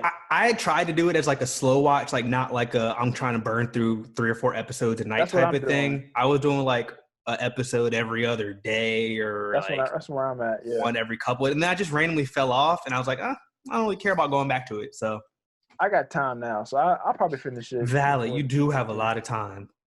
but I'm like halfway through season 2. I watched the Epstein doc. That was That's on my ridiculously list. crazy. That's on my That's on list. my I did see that. It'll reaffirm your distrust of the legal system. And Mhm. I watched it last night, and I legitimately or 2 nights ago, and I'm like, all this shit we're riding towards is probably not going to change. Dude, from this doc, you watch what happens with some of this stuff, some of these cases, and it's like, okay. Yeah. Because people are just making up what they want to make up and doing what they Even want to do. these are like little white girls getting whatever. It's like, okay. Yeah. Well, money is the great equalizer. Yeah. I watched Trial by Media. That's really good. I saw on that. Is it a Netflix. doc or something? It's like 6 episodes, and it kind of talks about a different case each episode, and it kind of talks about how the media plays into the like court system and stuff like that, or how Got it. people use the media like to their own advantage, or even like backfiring on them, like when it comes to trial and stuff like that. So it was just like really interesting. Like they talked about, there's an episode on Blagojevich when he like tried to sell Obama's Senate seat and stuff like that. I have one episode left, which is the Amadou Diallo episode, which I'm not going to watch at this point. Since these murders just happened from the police, I just don't have energy or capacity to watch that. But there were some really good episodes in there if you're looking for like a short doc. They're like hour-long episodes. That was super good. Still doing a slow watch of Avatar with Paige. So that's nice. And on book 2 now, season 2. Oh, nice. Okay. We love book 2. Slow watch. Doing a real slow watch. We did. We love book 2. Where were you at in book 2? Let's see. They just left the library in the middle of the sand, and they got weird. They're on their way to Ba Sing Se. Ba Sing Se to try to find Appa. Great. I really did it because Danny don't know what the fuck we're talking about. That's really why I did That's the only reason I got so detail oriented. To find Appa. Yes. Hey, you know exactly what episode I'm talking about, Torrance. Exactly the episode. But no, more so on that note of just like finding these like very fun and young and sort of very jovial, whatever, just to give you a little bit of happiness and joy with all the fuck shit. I really personally can't watch too many documentaries about real things because that's been tough, but it's been out of shit. Yeah, it's like I'm having to pick and choose what types of documentaries I watch. Yeah, I can't. I couldn't do it if I could not, because it's just everything is just too real. It's too real. It's too real. So right now, I'm watching cartoons. A lot of cartoons. I've been watching. I've been rewatching all the Marvel movies like in order. That's fun. So I just watched this. That could be fun. I might do that. Yeah, I mean, if you have Disney Plus, they're all on there. I just watched the second Thor movie last night, so I'm like 6 movies deep, I think. I've been watching Gravity Falls, the little. That's amazing. Thing. That's like pretty funny. That's a solid like 50 episode run. I think, on that show. It's pretty funny. Been doing. What else have I been watching? I've been watching I love the Big Mouths and the raunchy animated television. I never watched those. Okay. Solar Opposites. I watched a couple episodes of that. Okay, so there's one episode of Solar Opposites that you must watch. All the other ones are kind of like eh. Hey, yeah, but I need to pick it back up because I watched 3 episodes. But I like those types where it's like R-rated, like mature. Yeah, mature cartoons. Content. Yeah, cartoons. Like those are my jams because they are absolutely hilarious, and there's no limit to the shit that they can make up and create. So Paradise PD. I watched the 2nd season of that this weekend. That's an absurd show. Was not good the last time I watched. It was okay, but it was like I just needed a show to put on, and I needed some raunchy shit, so I just threw it on. I might go through that then. I might retry that. But yeah, so just I've been watching shit like that. I've been trying to watch like daytime, like things that show things that are like low risk, low reward, like real estate shows, like that, HGTV type stuff. Yeah. Other ones. Speaking of those type of ones. So they got Tiny Homes on Netflix. Those are great. And then also all the cooking shows like the Sugar Rush. I love Sugar Rush. Now I'm gonna tell you why I love Sugar Rush. Right? Okay, tell us. So it's 4 teams. Okay. And each round is timed. So they got a cupcake round, a confections round, and a cake round. But if you finish the rounds early, you get to bank that time at the end for the cake round. Oh, So okay. no matter what, you get 3 hours for the cake round. I do love a good cooking contest show. So Okay, this is and so- intriguing. I never got into those either. The fun thing about this one is that there are 4 teams, and each round, a team goes out. So Mhm. if you finish your cupcakes, if you're the first person to finish the cupcakes, you immediately go into the confection round, right? So say you're the first person to finish out of all 4 teams, and everyone comes in and puts their stuff in. Even if you're the first team finished and you get voted out, you can finish your confection round, but it won't matter because they won't try your shit because you've already been voted out. So you banked all this time to bring up some shitty ass cupcakes, and they don't want nothing to do with your shit. That's funny. And so actually. it's just always like this. It's really, really nice to see. That one's great. Cooking with Cannabis is also really fun. That one's with Khalees. The singer? Yeah. She's like a chef as well. So that was fun. So I don't know. I just trying to find a lot of like lighthearted things to watch to counteract reality. Yeah, as best as I can. I have to do a mix because I still like, for me, I just need something that's still like mentally stimulating, and so like documentaries serve that purpose for me. You can like research what happened afterwards. Exactly, because I usually end up going down like Wikipedia rabbit holes like I usually try to refrain from doing it like while the episode or doc is still playing, but like afterwards I'm going down a rabbit hole and trying to figure out everything or whatever. So I just personally need some balance of like real shit and fun, soft shit. So depending on the day, I'll go either way. Yeah, for sure. So I mean, well, final thoughts. Okay, I'm gonna do my hot take real fast. Okay. Yo, pay your artists what they worth. All right? Because I'm gonna tell you something. During this Corona, I've taken up a lot of different arts and crafts that I have not done before. One of them, some would say, is very simple, which is the create a paint by numbers. Yeah, paint the numbers. When they got the numbers in there, and you paint paint whatever the color is that you get a number. You get a number and it correlates and all that stuff, color correlate with the number. This shit hard. This shit whack. There are people who do this freehand and I don't know how. I will never ever try to truly like pay artists what they, because hey, you Danny, could never. I'm about to do a freedom of information request on Torrance's kindergarten grades for arts and crafts. I need to see what the scores was like back in the day. This dude can't color. Bruh, it was bad. And it has always been. Like, I'm looking at the one I'm trying to do right now, y'all, and it's just, ooh. Would you like to share with the people how far you've gotten? I share it with y'all. Y'all know where I'm at. Oh, I didn't know if you wanted to share with the viewers who are going to watch this on the YouTubes. Oh, no. Maybe I'll post it. Oh, okay. Post it when we post the episode. Yeah, maybe I'll do that. Oh, when you finish, Corona might be over by the time you finish that thing. I'll think about it. All I know is, like I said, hot take is, and it's damn sure not a hot take, but if someone's saying, oh, my paint is $300, you should probably give them $350, because the amount of work that you couldn't do to make that is, I agree with you. Unless all of their artwork is like anime characters wearing streetwear.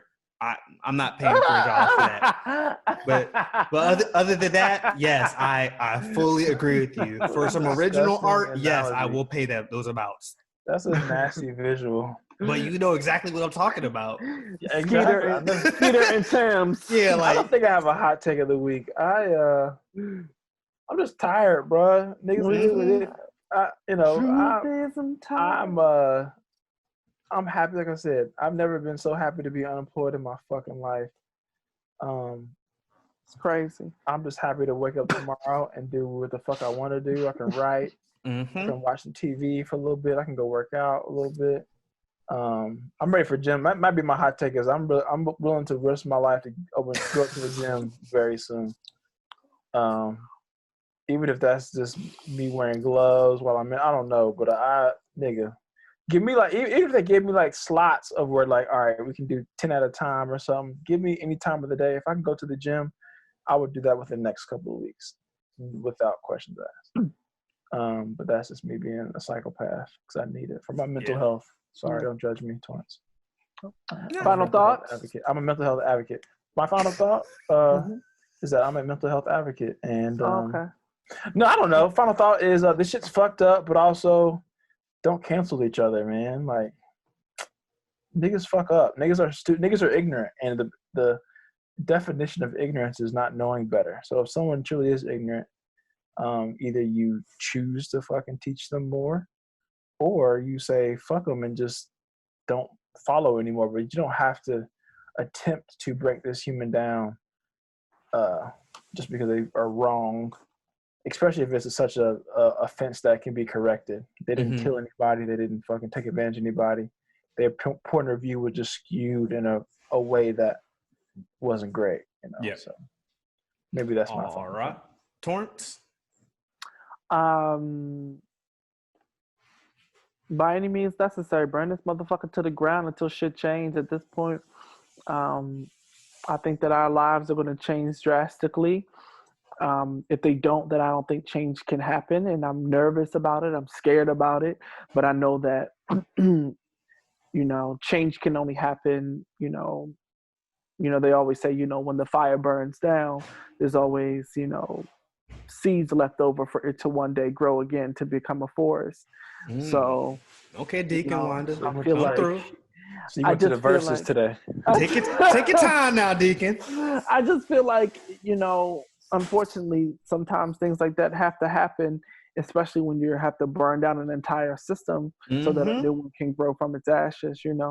We can be phoenixes. We've been dead it before. Black people are resilient as fuck. We see that with history, so I'm not worried about us. So. Yeah, my final thought is kind of what Torrance is saying. Remember, Black folk, we are probably the most resilient people that this planet has ever seen. We've been able to combat everything that's been thrown at us up to this point. So keep marching through, keep fighting. We will survive this. I'm here with you from the comforts of my home, and I'm trying to support you any way I can from home because I'm not going outside. I can't, sorry. Also, but just take care of yourself. Like, know when you need some rest, know when you need to pull back, and know when you're able to step out on the front lines because you're not Superman. Like, there are no real life mutant superheroes. So know when you're nearing your limits because you don't want to hit your limit. And that's what I got. We belong to the streets. Well, it's been great. If you haven't already, root for everybody fucking black. This is a black podcast. If you were fucking miss. That's not what you said in the beginning. Huh? Yeah, that's not what you said in the beginning. It is what it is. I said it now. This is a black ass podcast. So yeah, man. Say bless y'all. But yeah, bro. This is it. Thank y'all for listening. Stay safe. Call your auntie. I spent probably 3 to 4 hours yesterday talking to family via Zoom and or my mom directly. So That's hit beautiful. up people, minimum text them. Yes. Pray for everybody. Stay safe. Absolutely. All that good shit. This is y'all. All right, please.